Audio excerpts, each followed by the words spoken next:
నా మాటలు అందరికీ స్పష్టంగా ఉన్నాయా? రెండవ దినవృత్తాంతాల గ్రంథం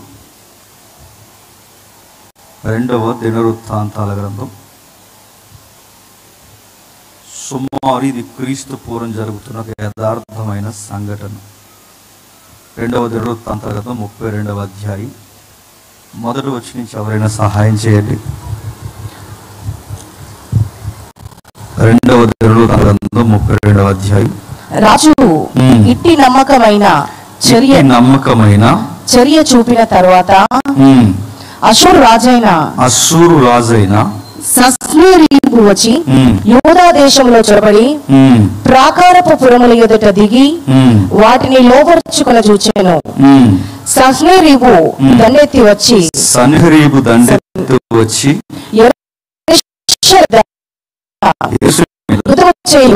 యుద్ధము చేయ ఉద్దేశించి ఉన్నాడని హిజ్కియా చూసి పట్టణము బయటనున్న ఊటల నీళ్లను అడ్డవలనని తలచి తన అధిపతులతోనూ పరాక్రమశాలులతోనూ యోచన చేయగా వారికి సహాయము చేసిరి.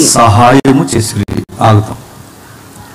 ఈ అధ్యాయంలో మనం ధ్యానించబోతున్నది హిజ్కియాను గురించి కాదు.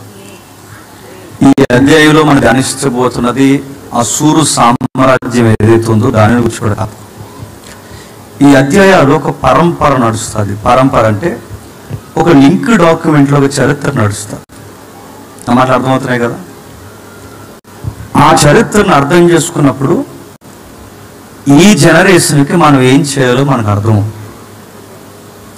చరిత్ర ఏది మారినా, చరిత్రలో ఎన్ని పేజీలు వచ్చినా, ప్రతి తరానికి చరిత్రలో దేవుని కళ్ళు కొంతమందిని ఎతుకుతాయి. ఆ ఎతుకుతున్నప్పుడు దేవునికి సిద్ధపాటు కలిగిన మనుషులు కావాలి. ఏం జరుగుతుంది సందర్భం? 32 కానీ 33 కానీ 34 కానీ ఇవన్నీ ఒక మోకదుమ్ముళ్ళ జరిగిపోతున్న భయంకరమైన పొత్తు యుద్ధాలు జరుగుతాయి. ఇది కొన్నిసార్లు బైబిల్ చదువుతున్నప్పుడు ఈ యుద్ధాల చరిత్ర ఏంటి అనుకుంటామా? ఎప్పుడైనా ఈ మెథడ్స్ మీరు ఉపయోగించండి. ఇది నిజమా కాదా అని ఎప్పుడైనా మీకు బైబిల్ మీద డౌట్ వస్తే బైబిల్లో ఉన్న హిస్టరీ బయట ఉండాలి. బైబిల్లో ఉన్న హిస్టరీ బయట లేదనుకోండి, ఇది ఒక ఫేక్ బుక్ పెట్టుకోండి. బైబిల్ ఉన్న జాగ్రఫీ బయట ఉండాలి. జాగ్రఫీ అంటే మెట్టలు, గుట్టలు, సముద్రాలు, దిగువ స్థాయి స్థలాలు ఏవవుతున్నావో ఇందులో రాయబడిన ప్రతి జాగ్రఫికల్ ఎవిడెన్స్ బయట ఉండాలి. అలా లేనప్పుడు ఇది ఒక కథాంశం లేదా ఇదొక ఫిక్షన్ బుక్ అన్నమాట. అలాంటి పుస్తకాలు సొసైటీలో ఉన్నాయంటే ఉన్నాయి. మన పెద్దమ్మలు మన కథలు చెప్పేవారు, ఎంతమంది గుర్తుందో. ఆ పెద్దమ్మలు చెప్పే కథ ఏంటంటే, అనగనగనగా ఒక రాజు, ఆ రాజు ఒక దేశానికి రాజు. ఆ రాజుకి 7 కొడుకులు. ఆ 7 కొడుకులు ఏటకెళ్ళారు. ఆ ఏటకెళ్ళిన వారికి మళ్ళీ ఇంక ఏమి అంటాడని అనుకోలేదు. వాళ్ళు చేపలు మాత్రమే పట్టారు. ఆ పట్టినోళ్ళకి మరి ఎందుకు ఆ 7 డిసైడ్ అయిపోయింది అనుకుంటాను యూనివర్సు. 7 పడ్డాయి అంట. ఆ 7 తీసుకొచ్చారు. ఆ తీసుకొచ్చి ఆ ఎండబెట్టిన తలని అడిగితే అది చాలా ప్రగాఢ సానుభూతి తెలియజేసి అన్నదంట, నాకు గడ్డి మోపు అడ్డం వచ్చింది అందంట.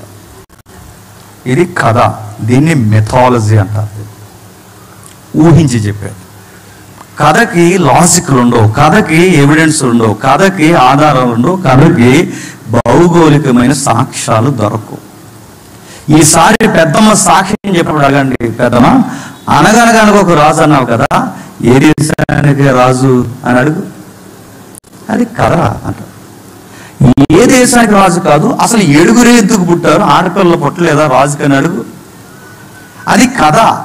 ఇప్పుడు వెళ్ళారు రాజు కొడుకులు ఏ జింకలను కొట్టడానికి, ఏ పులులను కొట్టడానికి వెళితే బాగుంది. దరిద్రం ఏంటంటే చేపలు కొట్టడానికి వెళ్ళడం ఏంటి అని అడుగు. పోనీ కొడితే కొట్టారు, ఆ చేపల్లో మళ్ళీ ఒక 100 రూపాయలు లేదు, 200 రూపాయలు లేదు, కనీసం ఒక 50 పడినా బాగుంది. 7 పడ్డాయంట. ఆ 7 పడ్డం ఏంటి, అందులో ఒకటి ఫీల్ అవడం ఏంటి. అసలు చేప నేను పేర్లు చెప్పను కానీ ఇలాంటివి ఉన్నాయి బయట పుస్తకాలు, మత పుస్తకాలు. అందుకే చూడండి, ఆ పుస్తకాల్లో రెక్కల గుర్రాలు ఉంటాయి, ఆ పుస్తకాల్లో రకరకాల విషయాలు ఉంటాయి. నవాలో ఎడాలు తెలియదు, పద సముద్రాలు కూడా ఉంటాయి, రకరకాలు ఉంటాయి. నేను అడుగుతున్నాను, ఎన్నో ఉంటాయి, వాటికి ఎవిడెన్స్లు ఉండవు. కానీ బైబిల్ అలా కాదు, బైబిల్కి ఆధారాలు ఉంటాయి. ఏం జరుగుతుంది? ఈ చరిత్ర ఒక దండయాత్ర జరుగుతుంది. అస్సూరియన్స్ తర్వాత మనకి ఎవరైతే దండయాత్రలు చేశారో బైబిల్ కంటిన్యూషన్ చెబుతారు. మెడోపెర్షియన్స్, మాదియ పారసికులు, వాళ్ళు ఎవరైతే ఉన్నారో బాబిలోనియన్స్, ఈ మోకదుమ్మడి దాడి ఇజ్రాయెల్ మీద జరుగుతుందంట. ఎందుకు జరుగుతుంది? కాస్త చరిత్ర తెలియాలి. ఎందుకు జరుగుతుందంటే, దేవుడు ఇశ్రాయేల్ అనే సౌండ్ రావడానికి ముందు ఆదాము అనే ఒక వ్యక్తిని పెట్టాడు. ఆ ఆదాము అనే వ్యక్తి ఏం చేశాడో మనకు తెలుసు. ఏం చేశాడు? వద్దు, ఏది చెయ్యొద్దు అన్నాడు అది చేశాడు. మనుషులకు ఉండే బలహీనత ఏంటో తెలుసా? వద్దన్నది ఖచ్చితంగా చేస్తాం. డాక్టర్ గారు చెబుతారు, కొన్ని తినకు, తింటే పోతావని. కానీ ఆ రోజు వరకు తినడం మనకు అలవాటు ఉండదు. ఆయన చెప్పిన కంచి తినేయాలనిపిస్తుంది. అది దరిద్రం మనకి. డాక్టర్ గారు స్వీట్ తినకు, షుగర్ వచ్చింది, పోతావని. కానీ అప్పటివరకు ఆయనకు అలవాటు లేదు. ఆయన వద్దనగానే ఎక్కువైపోయిందంట. ఇది హ్యూమన్ నేచర్ గుర్తుపెట్టుకోండి. మానవ దరిద్రపు స్వభావం. ఈ స్వభావంలో నుంచి ఆదాము తర్వాత మనం, ఆ ఆదాము నుంచి వచ్చిన వారు మనకు తెలుసు సేతు. ఆ సేతు నుంచి కాస్త ఏదో పిల్లలు పుట్టారు అనుకుంటే బాగున్నారులే జనరేషన్ అనుకునేసరికి 2 జాతులు మిక్స్ అయిపోయాయి. ఏ 2 జాతులు మిక్స్ అయిపోయాయి మనకు తెలుసు. ఏం ఫిక్స్ అయ్యాయి మనకు తెలుసు. ఒకటి కయ్యేను తరము, 2 సేతు తరం. మీరు ఇంటికి కింద చదవండి, నేను డీటెయిల్ చెప్పట్లేదు, జస్ట్ అవుట్లైన్స్ మాత్రమే. ఈ కయ్యేను సేతు సంతానం మిక్స్ అయిపోయాడు. దేవుడు తట్టుకోలేకపోయాడు. ఎక్కడ మిక్స్డ్ పీపుల్స్ గా మారిపోయారంటే 6వ అధ్యాయం వచ్చేసరికి మారిపోయారు. ఇద్దరు కలిసి పెళ్లి చేసుకున్నారట. అదే దేవుని కుమారులు, నరుల కుమార్తెలు భూమి మీద చక్కన వారిని తలంచి పెళ్లిళ్ళు చేసుకున్నారనే వచనం ఉంటుంది చూసారు. అది కాంట్రవర్సీ కనబడుతుంది. ఆ వచనం ఈ 2 తరాలకు వచ్చే ఈ దేవుని కుమారులు అనగానే సేతు నుంచి వచ్చిన వారు. సేతు నుంచి ఎవరొచ్చారు? ఎనేసు, లెమేకు, మెతుసల. ఆ జనరేషన్లో వచ్చిన వాడే నావోహు. ఆ తర్వాత వాళ్ళ పిల్లలు. ఇందులో మంచిగా దైవికంగా ఉంటున్నారు, కాస్తంత పుట్టుకొస్తున్నారు అనుకునే ఈ భక్తులు, ఈ దేవుని తరానికి సంబంధించిన ఈ పిల్లలు నరసంతానమైన నరమాతృలైన కయ్యేను సంతానంతో కలిసిపోయారు. కయ్యేను సంతానం ఏం చేస్తారు తెలుసు మనకి. అక్కడ అన్ని దరిద్ర పనులు చేస్తారు. ఏం దరిద్ర పనులు చేస్తారు? పట్టణాలు కడతారు, పట్టణాలకి వ్యక్తులు పేర్లు పెడతారు, కొత్త ఇన్స్ట్రుమెంట్లు కనబెడతారు. సంగీతం పుట్టించిన వాళ్ళే కొత్త ఇన్స్ట్రుమెంట్లు పుట్టిస్తారు. గుడారాలు ఎలా కట్టాలో, పట్టణాలు ఎలా కొట్టాలో అన్నీ నేర్పిస్తారు. చంపుకునే ముందు కూడా వైలెన్స్ని గొప్పగా చెప్పుకుంటారు. అందులో ఒక లెమేక్ ఉన్నాడు, ఆడికి 2 భార్యలు. ఆ లెమేక్ అన్నవాడు ఏమంటాడో మనకు తెలుసు. ఏమంటాడు తెలుసు? వాదా ఓ శీల అంటాడు. వాళ్ళ పేర్లు విచిత్రంగా ఉంటాయండి, ఆ పేర్లు కానీ పెట్టుకున్నారు కనుక. వాదా ఓ శీల అంటాడు. ఆడి భార్యల ముందు బిల్డప్ ఆడికి. ఈ రోజు నేను ఏం చేస్తాను తెలుసా? ఒక పడుచువాడు అనుకుంటున్నందుకు దెబ్బకు దెబ్బ, పంటకి పన్ను, చెయ్యికి చెయ్యి తీసి పడేయాను అన్నాడు. అదో గొప్ప. ఇప్పుడు అదే జనరేషన్ జరుగుతుంది చూడండి. దెబ్బలకు దెబ్బలు, కొట్లాటలు. ఎంత వైలెన్స్ జరిగిస్తే అంత హీరోయిజం ఈరోజు. అలాంటి జనరేషన్ వచ్చింది ఆ రోజు. అంత భయంకరమైన రక్తపాతం జరిగే ఆ సమాజం వచ్చినప్పుడు దేవుడు తట్టుకోలేకపోయాడు. భూమి మీద బలత్కారాలు ఎక్కువైపోయారు కనుక తీసేయాలని డిసైడ్ అయినప్పుడు ఆయన జలప్రాయం నుంచి నావుహు అనే ఒక కుటుంబాన్ని పక్కకి జరిపాడు. ఆ నావుహు అనే కుటుంబాన్ని పక్కకి జరిపితే నావుహు గారు మనకి ఏం చేశారు తెలుసు? ఆయన డ్రింక్ చేశారు. ఆ రోజులో అదే డ్రింక్. ఏ డ్రింక్? థమ్సప్ కాదు, వైన్ కంటెంట్ ఉన్న డ్రింక్ తీసుకున్నాడు. ఆ తీసుకున్నది ఏదైతుందో ఆ పులిసిన ద్రాక్షరసం తీసుకున్న తర్వాత ఆయన తీసుకున్నాక ఏమయ్యాడు? మత్తు ఎక్కింది, పడ్డాడు. ఆ కొడుకులు చూశారు. అసలు ఒక పురుషుని దేహాన్ని మరొక పురుషుడు చూడడం, అది ఆ రోజుల్లో ఒక భయంకరమైన సంకేతం. ఈ రోజుల్లో కూడా అది తప్పేముందిరా అనుకుంటే గుర్తుపెట్టుకోండి, దాన్నే ఇందాక మేము మాట్లాడుకుంటున్నాం, దాన్ని ఏమంటారంటే లెస్బిసియన్స్ అంటారు. గుర్తుపెట్టుకోండి. అంటే ఏంటని నన్ను బ్రేక్లో కూడా అడగండి. అదో రకం, అదొక ఎక్స్ట్రీమ్. అంటే జెండర్కి ఆపోజిట్ జెండర్ని అట్రాక్షన్ చేయడం అనేది నేచర్. కానీ ఒకే జెండర్ని చూసి అదో రకమైన మరలు కొలుపుకి రావడం, నేను అడుగుతున్నాను, పాపానికి ఎక్స్ట్రీమ్ అన్నమాట. అలాంటి సంకేతాలకు అడుగులో మరి ఏంటో నాకు తెలియదు. కానీ నావోహు చిన్న కొడుకు చేసే ఆ కామెంట్స్ని దేవుడు తట్టుకోలేదు. ఆ తర్వాత వాళ్ళు ఏం చేశారో, తర్వాత దెబ్బలు తిన్నారు, శాపాలు వచ్చి ఆ తర్వాత బయటకు వచ్చారు. మళ్ళీ 3 కొడుకులు బయటకు వచ్చారు, సేము, హాము, హ్యాపెత్. వీళ్ళ నుంచి బయటకు వచ్చిన తర్వాత అందులో నుంచి జనరేషన్ స్టార్ట్ అయింది. ఆ స్టార్ట్ అయిన తర్వాత ఏమైంది? మళ్ళీ నియంత్రణ పరిపాలన వచ్చింది. ఆ నియంత్రణ పరిపాలన వచ్చినప్పుడు అందులో నియంతో లేదా భయంకరమైన పరిపాలకుడు మొత్తం మీద చరిత్రలో ముద్ర వేసిన ఒక పేరు మనకు వచ్చింది. ఆ పేరు ఎవరో మనకు తెలుసు, నిమ్రోదు. ఆ నిమ్రోదు దగ్గర నుంచే, నేను బయటికి చెప్పొచ్చు లేదు, లైవ్ వెళ్తుంది, ఆ నిమ్రోదు దగ్గర నుంచే ఈరోజు ఇక్కడ వరకు ఆరాధిస్తున్న ప్రతి మతానికి మూలము ఆ నిమ్రోదు గడి భార్య. గుర్తుపెట్టుకోండి. మీరు కావాలని చదువుకుని ఇక్కడ ఎవరైనా గ్రూప్ 1 చదివిన వాళ్ళు ఉంటే వాళ్ళకి అర్థం అవుతుంది. అది ఈ గ్రూప్స్ ప్రిపేర్ అవుతుంది, కాంపిటేటివ్ ప్రిపేర్ అవుతుంది, రాత్రి ఎవరో వచ్చారు తమ్ముళ్ళు, వాళ్ళకి అర్థమవుతుంది దాని చరిత్ర. మీరు కావాలంటే చూడండి, నిమ్రోదు చరిత్ర మీరు చూడండి. తన భార్య ఉంటుంది, ఆ భార్య చరిత్ర, సన్ అండ్ మదర్ వర్షిప్ అనేది ఎలా వచ్చిందో ఒకసారి మీరు చరిత్ర తిరగేయండి.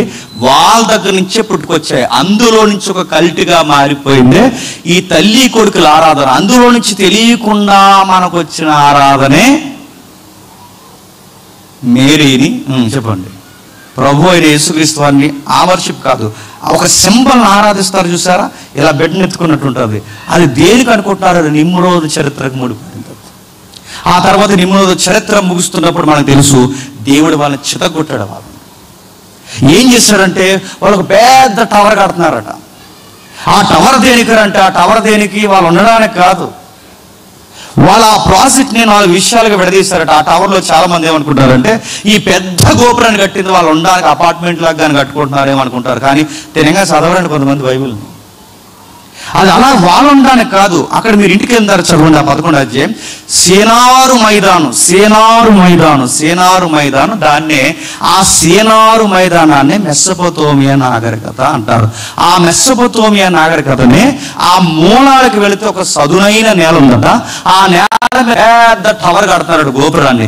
ఎందుకు కడుతున్నారు గోపురం అంటే, చుట్టూ ఇల్లు కట్టుకున్నారు పట్టణాన్ని, చుట్టూ పట్టణాలు కట్టారు. చుట్టూ పట్టణాలు కట్టి మధ్యలో గోపురం పెట్టారట. చుట్టూ పట్టణాలని గృహాలు కట్టారంటే గృహాల్లో ఎవరుంటారు? మనుషులమైన మనం ఉంటాం. చుట్టూ మనం గృహాలు కట్టుకున్నాం అంటే మనుషులమైన మనం ఉంటాం. మరి మధ్యలో టవర్ కట్టారంటే టవర్లో ఎవరు ఉండడానికి? దేవుడిని జేబులో పెట్టుకుందాం అనుకున్నారంట. అది టవర్, అదే బాబెలు గోపురం. దేవుడిని జేబులో పెట్టుకోవడం ఏంటి? మీరు ఎప్పుడన్నా మీరు స్టడీ చేయండి.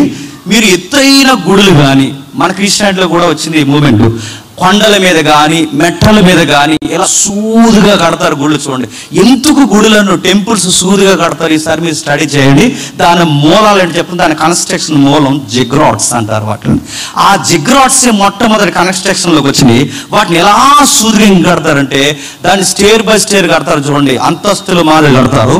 ఇలా అంతస్తుల మాదిరి కడుతున్నప్పుడు ఫస్ట్, సెకండ్, థర్డ్ అలా అంతస్తులు కట్టి దానికి ఒక గుమ్మం పెడతారు. మీరు ఎప్పుడైనా చూస్తారు లేదు, లోపల ఇంటర్నల్గా మెట్లు ఉంటాయి. ఇలా దిగి ఆ మెట్లని పెట్టి లాస్ట్ ఒక తలుపు పెడతారు, డోరు.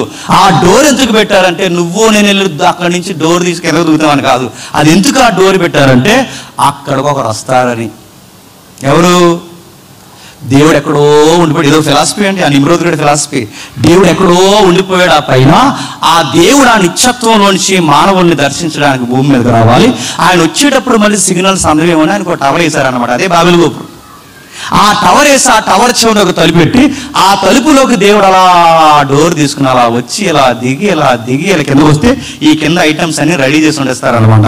అవన్నీ దేవుడు ఆరగించి ఆ తర్వాత ఈ చుట్టూ ఇల్లు ఉంటాయిగా, వీళ్ళని దీవించి మీ పంట పొలాలు మీ సంతానం అంతా అభివృద్ధి పొందునుగా కానీ దేవుడికి హౌస్ కట్టారండి. అదే బాబెలు గోపురం అంటే.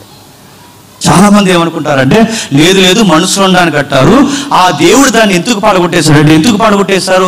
అలా కట్టుకుంటే వెళ్ళిపోతాడంటే కొంతసేపుకి ఆక్సిజన్ ఉండదట, అందుకు బిడ్డలు చచ్చిపోయేలా ఉన్నారని దేవుడు వచ్చి ఇలా పాడగొట్టేశాడట. మరి బుర్రకాయ ఎక్కడెట్టి చదువుతారు నాకు అర్థం అవుతుంది. ఒకవేళ నేను అడుగుతున్నాను, ఒకవేళ ఇందులో ఉండడానికి అది కట్టుకోవడానికి ఆక్సిజన్ అందదు కనుక పాడగొట్టేశాడంటే బుర్జ్ ఖలీఫాను కూడా పాడగొట్టేయాలి దేవుడు. కొట్టాడా? కానీ మీరు గుర్తుపెట్టండి, దాని కన్స్ట్రక్షన్ అనేది దేవుడిని ఎక్కిరించేది. అంటే దేవుడిని అందులో పెట్టి, దేవుడిని జేబుల్లో పెట్టి, దేవుడికే లంచాలు ఇద్దాం అనుకున్న ఒక కన్స్ట్రక్షన్. అది లాగి కొట్టేసరికి చెదిరిపోయారు. ఎలా కొట్టాడు? లాంగ్వేజెస్ మీద కొట్టాడు. మీరు చాలా మంది గుర్తుపెట్టుకోండి, భాషలు అనగానే పెద్ద ఫ్యాషన్కి ఏం చెప్పుకోండి, అదొక ఎర్రి మాటలు వచ్చినాయి అందరికీ. ఎంత తెంగర మాటలు అన్నమాట. అంత ఒకే భాష ఉండేది, అంతా ఒకే భాష. ఆ ఒకే భాష పోయి ఏమొచ్చింది తెలుసా? భాషలో పుట్టుకొచ్చాయి. ఒకే భాష నుంచి భాషలు ఎలా పుట్టుకొచ్చాయి? అంతా ఒకే భాష మాట్లాడేవారు. వీళ్ళందరూ కలిసి ఉంటే కుదురు ఉండట్లేదు. ఏం చేస్తున్నారు? టవర్ కడుతున్నారు. అందుకే దేవుడు ఏం చేశాడంటే వీళ్ళని చెదరగొట్టి పాడేశాడు. ఎప్పుడైతే వీళ్ళని చెదరగొట్టి పాడేశారో వీళ్ళు చెదిరిపోయిన తర్వాత ఒకడికొకడికి అర్థం అవట్లేదు. నేను ఇప్పుడు తెలుగు మన మాతృభాష అదే మన తెలుగు అనుకోండి, అక్కడ మాట్లాడుతున్నాం అనుకోండి, అక్కడే అదే మెయిన్ లాంగ్వేజ్ అనుకోండి. అనుకున్నప్పుడు ఇలా రారా అన్నాను అనుకున్నాడు అంటాడు, క్యావో అంటాడు. ఆడికి అర్థమవుతుంది, ఆడికి కొత్తది ఏదో వచ్చింది. ఇప్పుడు తర్వాత తమిళ ఇందులో చిడిపోయిన రకరకాల భాషలన్నీ విడిపోయి ఈ చివరికి వీళ్ళకి అర్థం కాక వీళ్ళు ఏం చేశారంటే ఎవడెవడికి ఏ ఏరి అర్థం అవుతుందో, ఎవడెవడికి ఏ సౌండ్ అర్థం అవుతుందో అదంతా ఒక బ్యాచ్ చేయారు. ఎవడెవడికి ఏం అర్థమైందో వాళ్ళకు బ్యాచ్ చేయారు. వీళ్ళంతా కలిసి అరే మనం అందరం ఎలా పోదామరని నీటి అద్దడి చిత్తడి నేలలు నదీ పరివాహక ప్రాంతాలు పచ్చని కొండ ప్రాంతాలు ఎక్కడైతే ఉన్నాయో మనిషి జరగడం జీవించడం ప్రారంభించాడు. అలా జరిగిపోయిన ప్రాంతాలనే దేశాలుగా చెప్పండి ఏర్పరచుకున్నారు. అలా విడిపోయిన దేశాలుగా ఏర్పరచుకున్న నాగరికతల్లో ప్రధానమైన నాగరికత మెసొపొతేమియా నాగరికత. మీరు చదువుకున్న వాళ్ళని అడగండి, ప్రపంచంలో మొట్టమొదటి పురాతనమైన నాగరికత ఏంటండి? మెసొపొతేమియా నాగరికత. దాన్ని సేనార్ అని మనం పిలుస్తున్నాంగా. ఈ సేనార్ ప్రాంతాన్ని ఎలా పిలుస్తారు మీరు చదవండి. ఈ మూల మెసొపొతేమియా అనే పదం మొట్టమొదటి ప్రసంగంలో స్టెఫెన్ గారు అపోస్తుల కార్యంలో వాడతారు. వీటికి చదవండి. ఆ 7వ అధ్యాయం చదువుతున్నప్పుడు 2000 సంవత్సరాల క్రితమే ఆ పదం అపోస్తుల కార్యంలో మన దేవుడు మెసొపొతేమియాలో అబ్రహాము ఉన్నప్పుడు, అంటే అబ్రహాము మెసొపొతేమియాలో ఉండేవాడంటే మెసొపొతేమియాలోనే ఉండేవాడు. ఆ మెసొపొతేమియాలో ఒక ఏరియా ఉంది. ఎక్కడుంది మెసొపొతేమియా అంటే అర్థం ఉంది ఏంటంటే 2 నదుల మధ్య నాగరికత అని అర్థం. ఏంటి ఆ 2 నదులు? మనకు ఆదికాండం కనబడుతుంది. ఆదికాండం నుంచి సుమారు 4 నదులు బయలుదేరుతాయి. ఆ నదులు బయలుదేరితే 2 నదులు రాను భౌగోళికంగా అంతరించిపోతే 2 మహానదులు ఉండిపోయి ఆ 2 మహానదుల పేరే యూఫ్రటీస్ టైగ్రిస్. బైబిల్లో ఫరాతు ఇద్దిగేల్ని దాన్నే యూఫ్రటీస్ టైగ్రిస్ అంటారు. ఆ 2 నదుల మధ్య ఇటు ఒక నది ఈ నదీ పరివాహక ప్రాంతంలో ఈ 6 నేల మధ్య నాగరికత ఫామ్ అయింది. ఎందుకంటే నీరు ఎక్కడుంటే నాగరికత అక్కడ స్టార్ట్ అవుద్ది. ఆ నదుల మధ్య ప్రారంభమైన నాగరికతనే మెసొపొతేమియా నాగరికత అంటారు. ఆ నదికి ఒక నీటి చెంపలాగా ఉండే మరొక సిటీ ఊరు. ఏంటది? ఊరు. ఆ ఊరు అనే టౌన్ లో ఉండేవాడు మన హీరో. ఎవరు చెప్పండి? అబ్రహాం. అప్పుడు దేవుడు పిలిచి, అబ్రహాం నీ ద్వారా మళ్ళీ ఈ ప్రపంచంతో నేను కనెక్ట్ అవ్వాలనుకుంటున్నాను. నీ ద్వారా ఆదాము చేయలేదు, నోవహు కుటుంబం నిలబెట్టలేదు, మళ్ళీ ఇప్పుడు నీ ద్వారా ఈ ప్రపంచంతో నేను కనెక్ట్ అవ్వాలనుకుంటున్నాను. నువ్వు ముందుకు రావయ్యా. నీ సొంత దేశాన్ని, నీ బంధువుల్ని, నీ తండ్రి ఇంటి వారిని అందరిని వదిలి రా. నేను నిన్ను ఎలా నడిపిస్తాను చూపిస్తాను రా అంటే అన్ని వదిలేసి వెనక ముందు చూడకుండా ఆ టౌన్లో ఉన్న తన ఆస్తులని పక్కన పెట్టి అక్కడి నుంచి బయలుదేరాడు. ఆ బయలుదేరిన ఆయనకి దేవుడు ఒక వాగ్దానం చేశాడు. ఆ వాగ్దానం పేరే ఇస్సాకు. ఏం పేరు? ఇస్సాకు. మర్చిపోవద్దు, ఇస్సాకు గారు. ఆ ఇస్సాకు గారికి ఇస్సాకుని ఇస్తానన్నాడు. ఇస్తానన్నవాడు త్వరగా ఇవ్వాలిగా, ఇవ్వలేదు. 25 years లేట్ చేశాడు. త్వరగా ఇచ్చేచ్చుగా, ఎందుకు ఇవ్వలేదు? వెంటనే ఇవ్వకూడదు పిల్లల్ని. కొంతమంది దంపతులకి దేవుడు కావాలని ఆలస్యం చేస్తాడు. అలాంటి దంపతులు ఎవరైనా ఉంటే మీరు బాధపడకండి, ఈ మాట మీకోసమే. ఎందుకు ఆలస్యం చేస్తాడంటే వెంటనే పిల్లలు పుట్టేశారనుకోండి, మనకు ఎక్కడ లేని ముచ్చట్లు ఎక్కువైపోతాయి. ఎక్కడ లేని ముచ్చట్లు ఏంటి చెప్పిన, కళ్ళు అచ్చాలు అమ్మయ్యే అంటారు, ముక్కాలు నాందే, రంగాలు తాతేలా ఉన్నాడే అని ఈ మిక్సింగ్ కామెంటరీలు అని వేసి ఆడికో తెంగర పేరు పెట్టేస్తారు. ఆడికి చివరికి దేవుడు ఆడికి ఒక విజనం దర్శనం ఇంకేం ఉండదు. ఇంకా ఆడిని ఎలా పెంచాలంటే అలా పెంచాలి, ఇష్టానుసారంగా పాడు. కానీ ప్రత్యేకమైన ప్రజలు ఉంటారే, సోజన్ పీపుల్స్ ఉంటారే, ఆ ప్రత్యేకమైన వ్యక్తులను మాత్రం లేట్ చేస్తాడు ఆయన.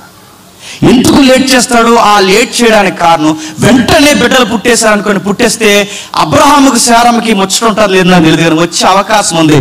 లేక బిడ్డలు పుట్టారనుకోండి, ఏమంటారు చెప్పండి? లేక బిడ్డలు పుడితే తాత ఎలా ఉన్నాడు, అమ్మమ్మలా ఉన్నారు అండు. వీడు లేక పుట్టిన దేవుని వలన పుట్టిన చెప్పండి బిడ్డండి అంట. ఆ వాళ్ళ నోట రావాలి అంటే ఏం జరగాలి చెప్పండి? ఆ మాట వాళ్ళ నోట రావాలంటే వెంటనే పుట్టుకోవడం ఇస్సాకు చెప్పండి. 25 years తర్వాత పుట్టాలి. అంతేగా ఆలస్యం అయ్యాడు. ఎందుకంటే ప్రత్యేకమైన వ్యక్తి. ఆ అబ్బాయికి మళ్ళీ ట్విన్స్ పుట్టారు. ఎవరికి? ఇవన్నీ ఎందుకు చెప్తాను వినండి. ఒక అధ్యాయం కదిపామంటే వీటన్నిటికీ లింక్ ఉంటుంది. ఎప్పుడైతే ఈయనకి ట్విన్స్ పుట్టారో, ఆ ట్విన్స్ పుట్టినప్పుడు మనకు తెలుసు ఆ పుట్టిన వారిలో మళ్ళీ మనకు కావాల్సిన క్యారెక్టర్ యాకోబు గారు. యాకోబు గారు ఏం చేస్తారో మనకు తెలుసు. సగం లైఫ్ ఏమో లవ్ స్టోరీలతో సరిపోయింది, సగం ఏమో బ్యాటింగులతో సరిపోయింది, సగం తెలిసే సమయానికి దేవుడు తుంట ఎముక ఎర్రగొట్టి పేరు మార్చాడు. ఆ మార్చిన పేరు మనకు తెలుసు. ఈ రోజు నుంచి నీ పేరు యాకోబు కాదు, ఈ రోజు నుంచి నీ పేరు ఇశ్రాయేలు. ఆ ఇశ్రాయేల్ అనే సౌండ్లో నుంచి 12 మంది పిల్లలు పుడితే ఆ పిల్లలు పెద్దవారైతే ఈ ఇశ్రాయేల్ అనే సౌండ్ని చెప్పండి ఆ 12 మంది వచ్చిన పిల్లలు పెట్టారు. అప్పుడు ఇశ్రాయేలీలు అయ్యారు. ఈ ఇశ్రాయేలుకి మళ్ళీ మనకు చరిత్ర తెలుసు. ఏమైందంటే ఈ ఇశ్రాయేలు మళ్ళీ 12 మంది మూల పురుషులు అయితే ఈ 11 మంది కలిసి ఒకరిని చూసి ఏడిసేవారు. ఆ ఒక్కడెవరో మనకు తెలుసు, డ్రీమ్ బాయ్. ఎవరు? యోసేపు. డ్రీమ్ బాయ్ అని ఎందుకంటారంటే థియలాజికల్గా కామెంటరీలు రాస్తున్నప్పుడు ఆయన డ్రీమ్ బాయ్ అని అంటారు. ఎందుకంటారంటే ఆయనకి డ్రీమ్స్ ఎక్కువ వస్తాయి. నిజంగానే డ్రీమ్స్ ఎక్కువ ఆయనకి, అన్నీ కళలే. ఆ వచ్చే కళ పక్కోడికి నిద్ర లేకుండా చేస్తుంది. ఆయనకు వచ్చే కళ్ళు ఎలాంటి కళ్ళు వస్తాయంటే ఆయన ఎలా ఉంటాడో తెలుసా? వస్తాడు, కళ చెబుతాడు, ఎవరికి చెప్పకూడదో వాళ్ళకే చెబుతాడు. అన్నీళ్ళు కళ వచ్చిందిరా అన్నాడట. ఏంట్రా అని అన్నాడట. ఆ కళ ఏంటంటే ఒక నక్షత్రం ఉందరా, మిగిలిన 11 నక్షత్రాలు ఆ నక్షత్రానికి సాష్టాంగ పడుతున్నట్టు కనబడుతున్నాను కానీ ఓ లుక్ ఇచ్చండి అన్నీ అలాంటి కళ్ళు వస్తాయరా అన్నాడు. మళ్ళీ నెక్స్ట్ డే కళ వచ్చింది. ఆ కళ ఏంటంటే అన్నీ మళ్ళీ కళ వచ్చిందిరా. ఏం కలర్ అంటే ఒక నక్షత్రం ఉంది, 11 నక్షత్రాలే కాదు, ఇప్పుడు సూర్య చంద్ర నక్షత్రాలు కూడా ఆ నక్షత్రానికి సాష్టాంగ పడుతున్న కళ వస్తుందంటే రే ఇంకోసారి ఆవిడ కళ చెప్పండి చంపి పెడతాం అన్నారు. ఎందుకు? వాళ్ళకి కళ చెప్తే కంటెంట్ ఏంటో చెప్పకుండానే చెప్పండి అర్థమైపోతుంది. ఎందుకంటే ఆ 11 నక్షత్రాలు ఎవరో కాదు మీరు, ఆ అధికార నక్షత్రం ఎవరో కాదు నేను, ఆ సూర్యచంద్ర నక్షత్రాలు ఎవరో కాదు అమ్మ నాన్న. అంటే రేపు మాకు ఏలికి అవుతారు నువ్వే చివరికి అన్నిల్ని బానిసలు చేసేలా ఉన్నావు, ఇలాంటి కళ్ళ కన్నా వాటి నీ సంగతి చూస్తామని అసూయ పడిపోయారట. వాళ్ళు ఎంత అసూయ పడిపోయినా నీకు తెలుసు అది వస్తున్నది కేవలం కళే కాదు, అది వస్తున్నది తన లైఫ్ పర్పస్ అని కూడా నీకు తెలుసు. తన జీవితం అంతా కళకి ముడిపడి ఉంది, తన గమ్యం దానికి ముడిపడి ఉందని తీసుకెళ్లారు. ఎప్పుడైతే అన్నిలు నవ్వించి కవ్వించి మోసగించి లోపలికి తీసుకెళ్ళి గోతులో పడేస్తే ఏమైందో మనకు తెలుసు. ఆ గోతులో ఉన్నా బాధపడలేదు, ఆ జైల్లో ఉన్నా బాధపడలేదు, ఆవిడెవరో నిందేసినా బాధపడలేదు. ఎందుకంటే తనకు తెలుసు ఈ కళ ఇప్పుడు జరగకపోవచ్చేమో కానీ ఏదో ఒక రోజు ఖచ్చితంగా కళ నెరవేరుతుంది. అది నా దర్శనం. ఎదురు చూశాడు, తీసుకెళ్ళాడు, ఆ గోతుల నుంచి లోపల పెట్టాడు. ఆ లోపల పెట్టిన తర్వాత మనకు తెలుసు చిన్న గేమ్ ఆడాడు. ఒకరోజు ఆ నీళ్ళు దొరికిస్తారు. ఏమైందో మనకు తెలుసుగా. ఆ రోజు కళ వచ్చింది. మళ్ళీ ఇప్పుడు కళలు జైల్లో పెట్టిన తర్వాత ఇప్పుడు ఈయన కళలు రావట్లేదు, పక్కోడికి కళలు వస్తున్నాయి. ఈయన కళలు ఆగిపోయినాయి. ఇప్పుడు పక్కోళ్ళకి ఎందుకు కళలు వస్తున్నాయి? ఈయన కళ నెరవేరాలని ఇప్పుడు కళ ఈయనకి రాకూడదు, చెప్పండి, పక్కోళ్ళకి రావాలి. ఇప్పుడు ఆ కళలు పక్క వారికి వస్తే వచ్చారు ఇద్దరు, ఒక టెన్షన్కి వచ్చారు. అయ్యా ఏమవుతుందో మాకు అర్థం అవ్వట్లేదంటే ఆయన చాలా నైస్గా ఆన్సర్ చెప్పాడు. నీ మెడకాయ మీద తలకాయ మీద కిరీటం వస్తుంది, నీ మెడకాయ మీద తలకాయ ఉండకుండా నీ మీదకి కత్తి వస్తుంది, ఇది ఖచ్చితంగా నెరవేరుతున్నాడు అన్నట్టుగానే నెరవేరిపోయింది. ఒకటి తలకాయ మీద కిరీటం వచ్చింది, మరొకటి తలకాయ మీదకి కత్తి వచ్చింది అన్నట్టుగానే చనిపోయారు, నశించిపోయారు. ఎవరైతే పోయాడో బతుకున్నవాడు బయటకు వచ్చిన తర్వాత రాజు గారికి సుమారు 2.5 సంవత్సరాల తర్వాత మళ్ళీ కళ వచ్చింది. ఆ కళ వచ్చిన తర్వాత టెన్షన్గా తిరుగుతున్నాడు. రాజు ఏంటి అన్ని విచిత్రమైన కళలు వస్తున్నాయి, ఈ కళ సంగతి ఏంటని చూసినప్పుడు అప్పుడు రాజు గారికి చెప్పారు, అయ్యా ఎవడో దీన్ని సరిగ్గా చెప్తారో లేదో నాకు తెలియదు కానీ నాకు చెప్పినట్టు సరిగ్గా నెరవేరిన ఒక వ్యక్తి ఉన్నాడు అన్నట్టుగానే జరిగింది. ఆయన ఒకసారి మీరు పిలిచండి. ఎక్కడున్నాడు? జైల్లో ఉన్నాడు సార్. ఎందుకున్నాడు? ఒక భయంకరమైన కేసు పెట్టారు. అవునా, ఏదైతేనో బయటికి పిలవండి ఆస్థానంలోకి. ఆస్థానంలో పిలిపిస్తే ఏంటి ప్రాబ్లం ఏంటని అడిగితే అప్పుడు చెప్పారు, మీ కళ ఏంటి సార్ అని అడిగితే ఇలా చెప్పాడు, 7 బలిసిన ఆవుడు ఏం బాగుంటుంది, 7 సంవత్సరాలు దేశం దళసరా ఆదాయం బాగున్న తర్వాత నెక్స్ట్ 7 years ఏమవుద్దంటే ప్రపంచ దేశాలకి కరువు వస్తుంది. ఏమవుద్ది? తర్వాత 7 సంవత్సరాలు ప్రపంచ దేశాల కరువు వస్తుంది. అంటే ఈ 7 ఏళ్ళు ఏం చేయాలి? ఏం లేదు సార్. నేను ఒక విషయం చెప్తున్నాను ఏంటంటే ఈ 7 సంవత్సరాలు మీరు జాగ్రత్తగా మన దేశ ఆర్థిక పరిస్థితుల్ని మనం జాగ్రత్తగా చూడగలిగితే ఇప్పుడు మనం నిల్వ చేసి అంటే గుడామ్స్ కట్టి ధాన్యాన్ని నిల్వ చేసి ఆ ధాన్యాన్ని నిల్వ చేసిన తర్వాత ప్రపంచ దేశాల కరువు వస్తుందన్న సంగతి మీకు తెలుసు, నాకు తెలుసు. ఇక ప్రపంచ దేశాలు తెలియదు, అధికారులు తెలియదు. ఇప్పుడు మన దేశంలో ధాన్యాన్ని నిల్వ చేయగలిగితే ప్రపంచ ప్రపంచ దేశాలు కరువు వచ్చినప్పుడు ధాన్యం ఎక్కడ దొరుకుతుంది అన్నప్పుడు ఒక వార్త బయటికి వెళ్తుంది. ఆ వార్త ఏంటంటే ఐగుప్తిలో ధాన్యం దొరుకుతుందని. ఆ పొరుగు దేశాలు మన దగ్గర కొనుక్కోవడానికి వచ్చినప్పుడు మనం ఏం చేస్తామంటే వస్తు మార్పిడి విధానాన్ని మన రాజకీయంలోనికి తీసుకొస్తాం. ఎప్పుడైతే వస్తు మార్పిడి విధానాన్ని తీసుకొస్తామో మీ వస్తువులు ఇవ్వండి, మా ధాన్యాన్ని పట్టుకెళ్ళండి, మీ విలువైన వస్తువులు ఇవ్వండి, మా ధాన్యాన్ని పట్టుకెళ్ళండి. ప్రపంచ దేశాలకు 7 సంవత్సరాల కరువు, అదే 7 సంవత్సరాల్లో మన ఈజిప్ట్ యొక్క ఏదైతే ఆర్థిక పరిస్థితులు ఉన్నాయో టర్న్ ఓవర్ మారిపోద్ది అన్నాడట. అదిరిపోయిన ఆన్సర్ ఎవరికి? రాజుకి. అరే ఇలాంటి సెన్సస్ తీసినాడు ఎవడు నాకు కనబడలేదురా, అసలు నీలాంటోడు ఉండాల్సింది జైల్లో కాదు, నీలాంటోడు ఒక్క 7 years దేశం యొక్క ఆర్థిక పరిస్థితులు ఫైనాన్షియల్ మేనేజ్మెంటే మార్చేస్తున్నావు, నువ్వు ఉండాల్సింది అక్కడ కాదురా నాయన, నా రాజు ఆస్థానంలో ఉండాలి. నీకు ఎంత పవర్ ఇస్తున్నానంటే నీ సెలవు లేకుండా ఒక గుర్రపు డెక్క కూడా కదలడానికి వీల్లేదు. అసలు ఆర్థిక ఇబ్బందులైనా సమస్యలైనా రాజకీయమైన కన్స్ట్రక్షన్ అయినా ఏదైనా మొత్తం పవర్ నీకు ఇస్తున్నాను. ఎవడు ఏ పని ఈజిప్ట్లో చేయాలన్నా నీ సెలవు లేకుండా చేయకూడదని మొత్తం పవర్ ఇచ్చేశారు. ఎప్పుడైతే ఆయనకు పవర్ ఇచ్చారో బాగా వినాలి, అన్నట్టుగానే కరువు వచ్చింది. ఆ కరువు ప్రపంచ దేశాలకే కాదు, దేవుడు వాగ్దానం చేసిన భూభాగానికి కూడా కరువు వచ్చింది. దేవుడు వాగ్దానం చేసిన భూభాగం పేరేంటి చెప్పండి? కానాను. ఆ కానాను భూభాగానికి కూడా ఎప్పుడైతే కరువు వచ్చిందో ఆ కానానులో ఎవరు బతుకుతున్నారు? ఇశ్రాయేలు ఉన్నారుగా, యాకోబు గారు వాళ్ళ పిల్లలు ఉన్నారుగా. ఎవరైతే ఉన్నారో వాళ్ళ కరువు వస్తే అప్పుడు పంపిస్తే ఆ పంపించినప్పుడు ఇలా మాసిపోయిన గడ్డాలు మాసిపోయిన వస్త్రాలు వేసి ఈ తమ్ముడు మీద నిలబడ్డారు. ఆ తమ్ముడు అన్న సంగతాలు గుర్తుపట్టలేకపోతారు. సింహాసనం మీద ఉన్న ఆయన గుర్తుపట్టాడు, ఎందుకంటే ఆ మొఖాలు మర్చిపోయే మొఖాలా? వాళ్ళు మర్చిపోతాడు, హాని చేసినాడు మళ్ళీ మర్చిపోతాడేమో కానీ గుర్తుపెట్టుకోండి, హానికి గురైనడు మర్చిపోతాడా? ఖచ్చితంగా గుర్తుపెట్టుకున్నాడు. వాళ్ళు మర్చిపోయారు. ఎందుకంటే వాళ్ళు ఎందుకు గుర్తుపట్టలేకపోయారంటే రంగు మారిపోయింది, ఆయన డ్రెస్ కోడ్ మారిపోయింది, కిరీటం మారిపోయింది. ఒక్కసారి చూడాలంటే ఆయన గుర్తుపట్టలేరు. ఎందుకంటే అసలు ఫ్యాషన్ డిజైనింగ్ అనేది పుట్టిందే ఈజిప్ట్లో. ఇగ్గులైనా ఏవైనా మీరు చూడండి, రంగులైనా లిప్స్టిక్లైనా ఈ పేడలు రాతారుగా పేడలు, ఇవన్నీ బ్యూటీ క్రీమ్స్ అన్ని ఆ నైల్ మీద ఒడ్డి మట్టి, ఈ ముల్తాన మట్టి, ఆ మట్టి, ఈ మట్టి అని అంటున్నారు. కానీ అసలు ఈ క్రీమ్ సిస్టమ్ అంతా పుట్టించింది వాళ్ళు. రాణీలు రాజులు కూడా ఆ రోజుల్లోనే కోడింగ్ వేసేవారు వాళ్ళు. అలాంటివన్నీ బహుశా మరి ఏమైందో తెలియదు కానీ ఆయన గుర్తుపట్టలేకపోయారు. ఆయన గుర్తుపెట్టాడు, చిన్న గేమ్ ఆడాడు, గేమ్లో అడ్డంగా దొరికేశారు. ఆ గేమ్లో అయ్యా రాజా ఏం చేయకుండా మమ్మల్ని క్షమించండి అంటే, నేను రాజుని కాదు, నేను మీ తమ్ముడిని. అంటే ఎవరిని మొదలెట్టారు? తమ్ముడు ఆ రోజు ఏం జరిగిందంటే, నాకు తెలిసి ఏం జరిగింది మీరు ఏం చెప్పండి అన్నాడు. ఎందుకు చెప్పినా, ఆ రోజు మీరు అలా చేయకపోతే ఈ రోజు నేను ఇలా ఉండను, ఆ రోజు మీరు అలా అసూయ పడకపోతే ఈ రోజు దేవుని చేత దేవుడు ఉండను.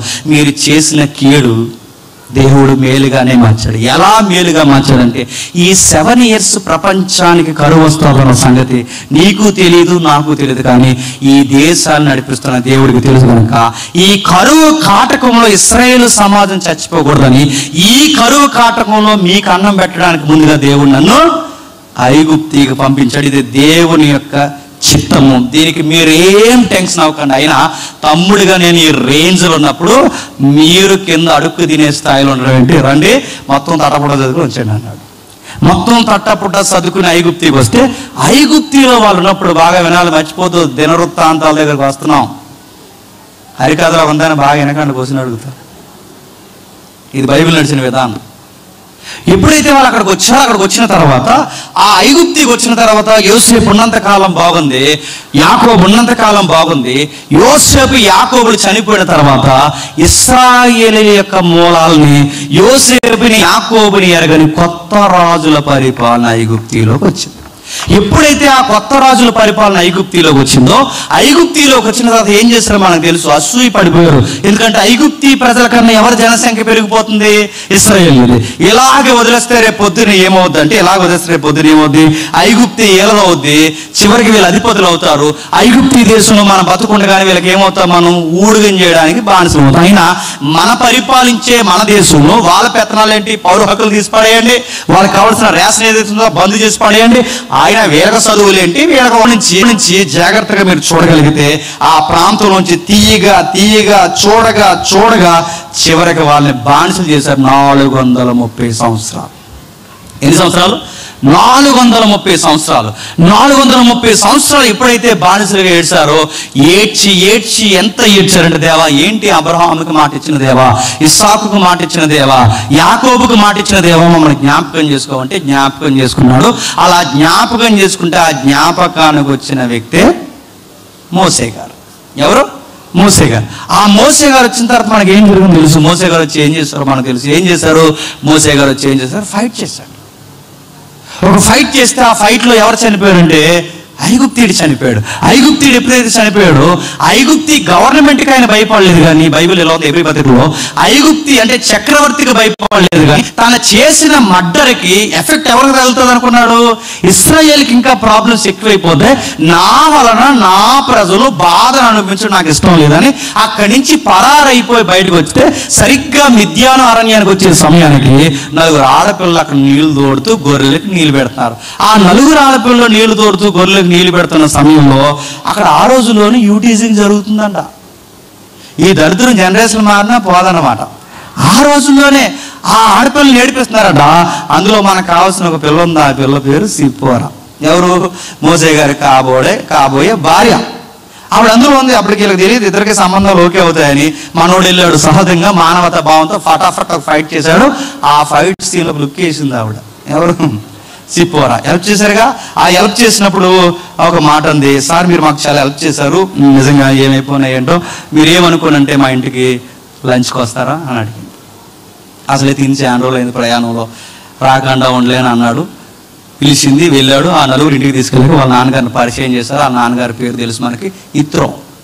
ఆ ఇత్రోకి పరిచయం చేసి ఏంటి బాబు మీ ప్రాబ్లం ఏంటి, ఎక్కడి నుంచి వచ్చారంటే ఇలా పలానా సో తన హిస్టరీ అంతా చెప్పుకొచ్చాడు. అంతా అయిపోయిన తర్వాత ఒక మాట అన్న, ఆ మాటల్లో ముద్దెట్టారు. ఆ ముద్దెట్టిన వెంటనే వెనకాల బంధం కలిపేశారు.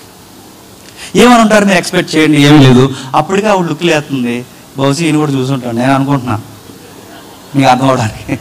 ఎందుకంటే వెంటనే సంబంధం ఏమో ఓకే చేసాం కదండి, ఎంతో కొంత లోపల ఆ గ్రావిటీ కలవాలి కదా. అప్పటికే అన్నప్పుడు బంధం అడిగారు. ఆ బంధం అడిగినప్పుడు ఏమి లేదు మా అమ్మాయిని మీరు చేసుకుంటారా అని అడిగారు. ఏ అమ్మాయి? ఈ 4 అన్నారు.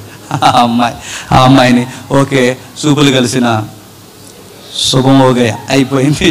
ఆ శుభం జరిగిపోయిన తర్వాత మనకు తెలుసు వాళ్ళిద్దరికి ముద్దెట్టి బంధం కలిపేశారు. వెంటనే పెళ్ళి అయిపోయింది. ఆ పెళ్ళి అయిపోయినట్టునే టకాటకమని 2 కంగ్రాచులేషన్స్ చెప్పేశారు. మీరు తండ్రి కాబోతున్నారు. ఆ 2 కంగ్రాచులేషన్ 2 పిల్లలు పుట్టేశారు. టకాటక పిల్లలు పుట్టేస్తే అప్పటికి ఆయన ఒక మాట ఇచ్చాడు. ఏమనంటే నేను ఎలా రేఖం వచ్చి ఇంట్లో కూర్చుని తినే అల్లుడిని కాదు.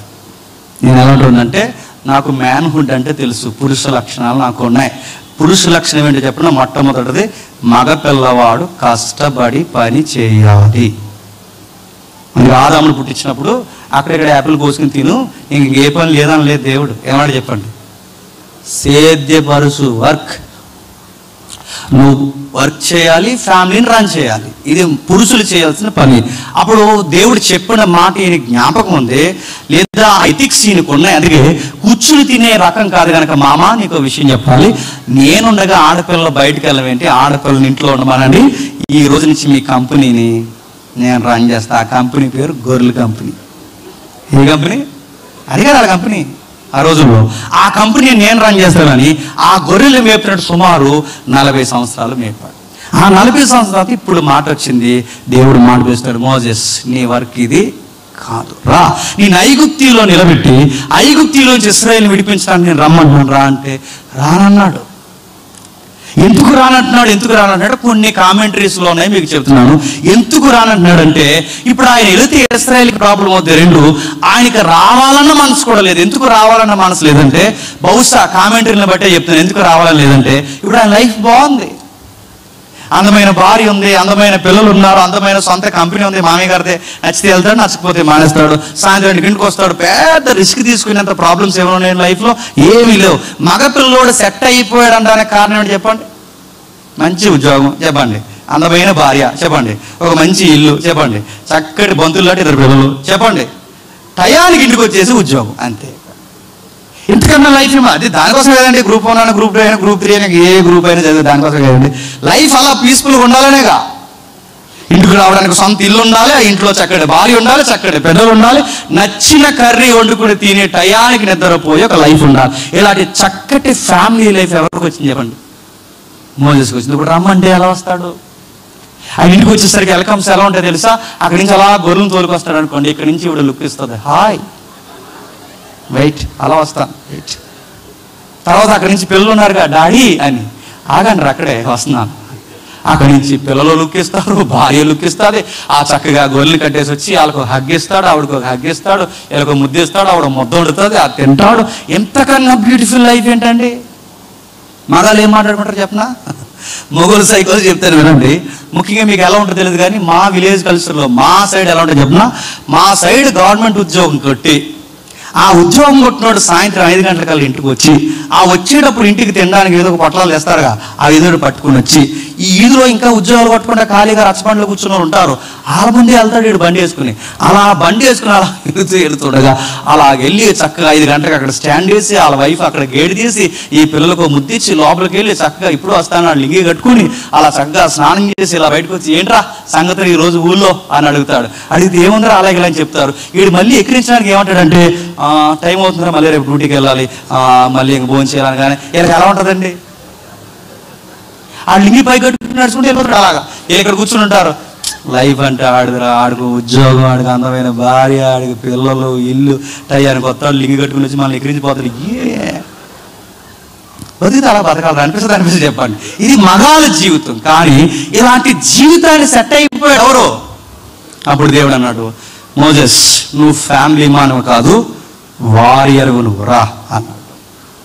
నువ్వు యుద్ధం చేయాలి ఐగుప్తితో రా, ఫ్యామిలీ మ్యాన్ ఉండడానికి కాదు. వంకల మానే, నత్తి వచ్చిందంటావో, నెంగడు వచ్చిందంటావో, ఏమొచ్చిందంటావో పక్కన పడే రా.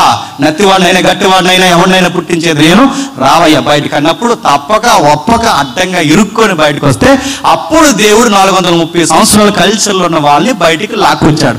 ఆ బయటికి లాక్కొచ్చిన తర్వాత జాతికి వినండి, ఇప్పటి వరకు వీళ్ళకి రాజ్యాంగం ఏంటంటే ఐగుప్తి రాజ్యాంగమే ఇశ్రాయేల్ రాజ్యాంగం, ఐగుప్తి చట్టాలే ఇశ్రాయేల్ చట్టాలు, ఐగుప్తి కల్చరే ఇశ్రాయేల్ కల్చర్. ఇప్పుడు సడన్ గా ఒకేసారి ఒక దేశం జనం బయటకు వచ్చేసిన తర్వాత ఇప్పుడు కొత్త భూభాగాన్ని ఎడుతున్నారు. అక్కడ ఒక సిస్టమ్ నడవాలంటే లా అండ్ ఆర్డర్ ఉండాలి, లా అండ్ ఆర్డర్ ఉండాలంటే లా ఉండాలి. అప్పుడు దేవుడు వెయిట్ మోజెస్ పైకి రా, ఆ మౌంటైన్ పైకి తీసుకెళ్లి దేవుడు సుమారు 40 రోజులు డిస్కషన్ చేసి వాళ్ళకి లా ఇచ్చాడు. లా, దాన్నే ధర్మశాస్త్రం అంటారు. ఏంటది? గాడ్స్ లా ఉంటుంది. గాడ్స్ అంటే ఏంటి? అబద్ధం ఆడొద్దు, దొంగతనం చెయ్యొద్దు, ఎదుటి వాడిని దోచుకోవద్దు, నైతికత, మారల్స్.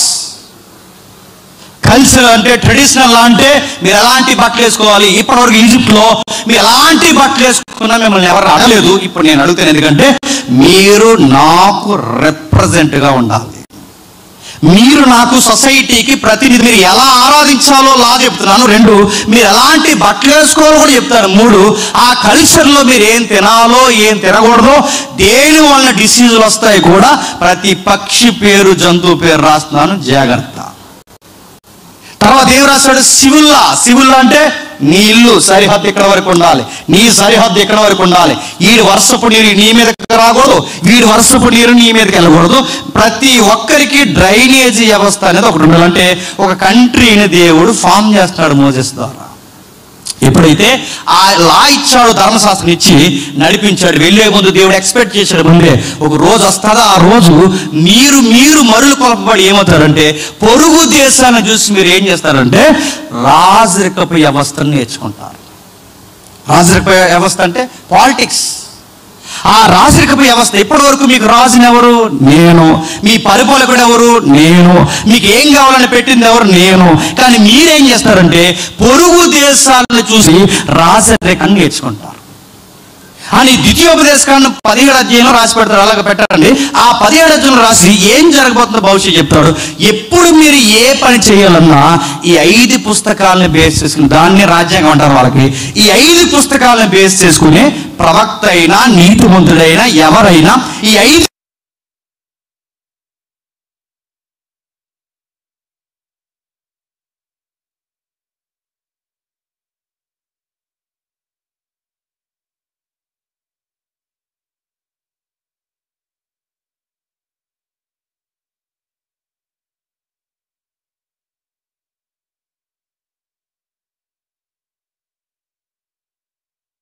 కామం రకరకాల విషయాల్లో జడ్జెస్ టైంలో చివరికి వచ్చేసరికి చిట్ట చివరి న్యాయాధిపతి ఎవరంటే సమూయేలు.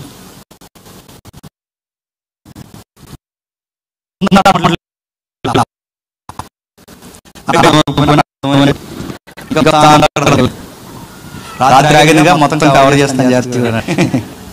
ఓకే, ఇప్పుడైతే ఈ జడ్జెస్ టైంలో చిట్ట చివరి న్యాయాధిపతి సమూయేలు. ఆ సమూయేలు గారు వచ్చిన తర్వాత మనకు తెలుసు సమూయేలు ఉన్నంత కాలం దేశానికి ప్రక్షాళన చేయబడింది. సమూయేలు రాకముందు దేశం ఎలా ఉందో తెలుసు. పురుషులతో పురుషులు, స్త్రీలతో స్త్రీలు. మరో మాట ఉంది, ఆ మాట చదవండి తర్వాత జంతువులతో మనుషులు పోయారు. చెప్పుకోలేని నీచమైన పనులన్నీ ఇజ్రాయేల్ దేశం చేస్తే ఈ సమూయేలు పుట్టిన తర్వాత సంసారాల్ని, సంఘాల్ని, స్నేహాల్ని అన్నిటినీ బాగు చేసి ఒక్కడు ఇజ్రాయేల్ దేశంలో రివైవల్ స్టార్ట్ చేశాడు. 40 సంవత్సరాల సమూయేలు ఉన్నంత కాలం భయపడిపోయింది ఇజ్రాయేల్ దేశం. ఆయన ఎక్కడికి వెళ్ళినా ఊరి పెద్దలు భయపడిపోయేవారట. ఆయన ఎక్కడికి నిలబడిన అయ్యా చెప్పండి దీర్ఘదర్శి, మేమేమైనా తప్పులు చేశామా, దేవుడు మాకు వ్యతిరేకమైన ఏమైనా ప్రవచనం చెప్తున్నాడా, బాగు చేసుకుంటామని అంత భయం ఇజ్రాయేల్ దేశానికి. సమూయేలు ఉన్నంత కాలం చాలా భయం ఉంది. సమూయేలుకి వయసు అయింది, సమూయేలు రిటైర్మెంట్కి వచ్చాడు. ఆయన రిటైర్మెంట్ వచ్చే సమయానికి కొడుకులు తెర మీదకి వచ్చారు. వారసత్వపు పోరు. ఆ కొడుకులు ఎప్పుడైతే తెర మీదకి వచ్చారో శాతగానులకు పదవులు ఇచ్చామనుకోండి, పదవులను అడ్డు పెట్టి ఏం చేస్తారు చెప్పండి, లంచాలకి మరుగుతారు. అదే పని చేశారు వాళ్ళు.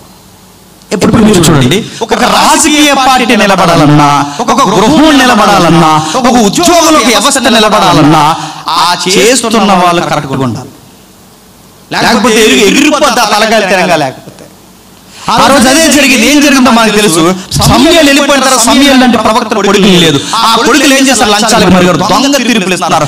ఏమి దొంగ తీర్పులు ఇస్తున్నారు? దొంగ తీర్పులు ఏంటంటే డబ్బున్న వాడికి న్యాయం వాడి వైపు తిప్పేస్తున్నారు, జడ్జిమెంట్ వాడి వైపు తిప్పేస్తారు. అన్నదమ్ములు గొడవలు వస్తే అన్నదమ్ములు గొడవల్లో తీర్పులు తీరుస్తారు. అన్నదమ్ములు గొడవలు వస్తే ఆ గొడవలు ఏంటో తెలుసా, పెద్దోడు డబ్బిస్తే పెద్దోడికి తీర్పు, చిన్నోడు డబ్బిస్తే చిన్నోడు తీర్పు. ఎవరికి నచ్చిన తీర్పు తెలిస్తే పాకి పాకి పెద్ద గాలివానై పెద్ద వార్త అయిపోయి ప్రజలలో ఒక చైతన్యం వచ్చింది. వీళ్ళ న్యాయాధిపతులు ఉన్నంత కాలం మన ఇజ్రాయేల్ దేశం బాగుపడదు, వీళ్ళ నాన్నగారు బతుకుండగానే వీళ్ళని గద్దె దించేయాలి. వీళ్ళ నాన్నగారు ఎవరు? సమూయేలు గారు. ఈయన బతుకుండగానే వీళ్ళ కిందకి దించేయాలి. మరి ఏం చేద్దాం, ఒక ప్రపోజల్ తీసుకెళ్దాం. ఏం తీసుకెళ్దాం? మొత్తం యూనిటీగా ఫామ్ అయ్యారు 12 గోత్రాల వారు. వాళ్ళందరూ ఒక తాటి మీదకి వచ్చి వాళ్ళు అన్నారు, అయ్యా మీకు విషయం చెప్పాలి ఏంటంటే, నీ కుమారులు నీ ప్రవర్తన వంటి ప్రవర్తన గలవారు కారు, నీ కుమారులు నీ అంటే భక్తి కలిగిన వారు కారు, నీ కుమారులు లంచాలకి మరిగారు, నీ కుమారులు న్యాయములు తిప్పివేస్తున్నారు. నువ్వు ఉన్నంత కాలం దేశం ఎంత బాగుంది, నువ్వు దిగావు, నీ కుమారులు పెత్తనం చేయడానికి తెర మీదకి వచ్చారు. ఏమైంది? పతనం అయిపోయింది దేశం అంతా. అందుకే మాకు ఏం కావాలంటే మేము డిసైడ్ అయిపోయాం, మాకు కావాల్సింది ఏంటంటే ఈ న్యాయాధిపతుల పరిపాలన ఇవన్నీ మాకు వద్దు, కానీ మాకు ఒక రాజు కావాలన్నా. ఏం కావాలట? మాకు ఒక రాజు కావాలని అడిగారు. అడుగుతున్నాను, మొట్టమొదటి ఇశ్రాయేలు రాజు కావాలని ఎందుకు వచ్చిందంటే సమూయేలు కుటుంబం తినగా లేకుండా ఉండడం. ఈ మాట అంటున్నాను ఏమనుకోకండి. ఎప్పుడు గుర్తుపెట్టుకోండి, సంఘాలు ఎప్పుడు పాడవుతాయి చెప్పనా, కుటుంబాలు ఎప్పుడు పాడవుతాయి చెప్పనా. ఆ ఉన్న కుటుంబం తినంగా లేదనుకోండి, కొత్త కుటుంబాలు పుట్టుకొస్తాయి. ఉన్న సంఘాలు తినంగా లేవనుకోండి, కొత్త సంఘాలు స్లోగన్స్ పుట్టుకొస్తాయి. ఇజ్రాయేల్ దేశం అలానే పుట్టుకొచ్చింది. ఏమైంది ఇజ్రాయేల్ దేశంలో? మాకు రాజు కావాలన్నారు. దేవుడు చాలా బాధపడ్డాడు. సమూయేలు చెప్పాడు, దేవా ప్రజలేంటి రాజు కావాలంటున్నారు. సమూయేలుతో అన్నాడు, నువ్వెందుకు బాధపడుతున్నావు? బాధపడాల్సింది నువ్వు కాదు, ఎవరు? నేను. ఎందుకంటే దేవుడు ఇండైరెక్ట్ గా ఆ మాటను నొక్కేశాడు ఆయన. ఎందుకంటే సందర్భం చదువుతున్న మనకు అర్థం ఉంది. బాధపడాల్సింది నువ్వు కాదు, నేను అన్నాడు. దాని అర్థం చెప్పనా, నీ కొడుకులే తినంగా ఉంటే వాళ్ళ నోట ఏ మాట రాదు. ఆ మాట దేవుడు అనలేదు. మనం చదువుతుంటే మనకు అర్థం ఉంది. నీ కొడుకులు తినంగా లేరు, వాళ్ళే కనుక తినంగుంటే వాళ్ళ నోట ఈ మాట రాదు. సరే బాధపడాల్సింది నువ్వు కదా, నేను బాధపడాలి. వాళ్ళకి చెప్పు, రాజునిస్తే పరిస్థితులు ఎలా ఉంటాయంటే, మీలో మీకు ఒక రాజు అయితే వాడు రథాల ముందు పరిగెట్టాలి, రథాల ముందు పరిగెట్టాలి, ఇంట్లో చేయాలి, వాడు గుడికి చేయాలి, ఒక డేట్ ఆడికి స్నానాలు చేయించాలి. మొత్తం మీరు పరిపాలిస్తున్నారనుకుంటారు, కానీ మిమ్మల్ని వాడు బానిస చేస్తాడు.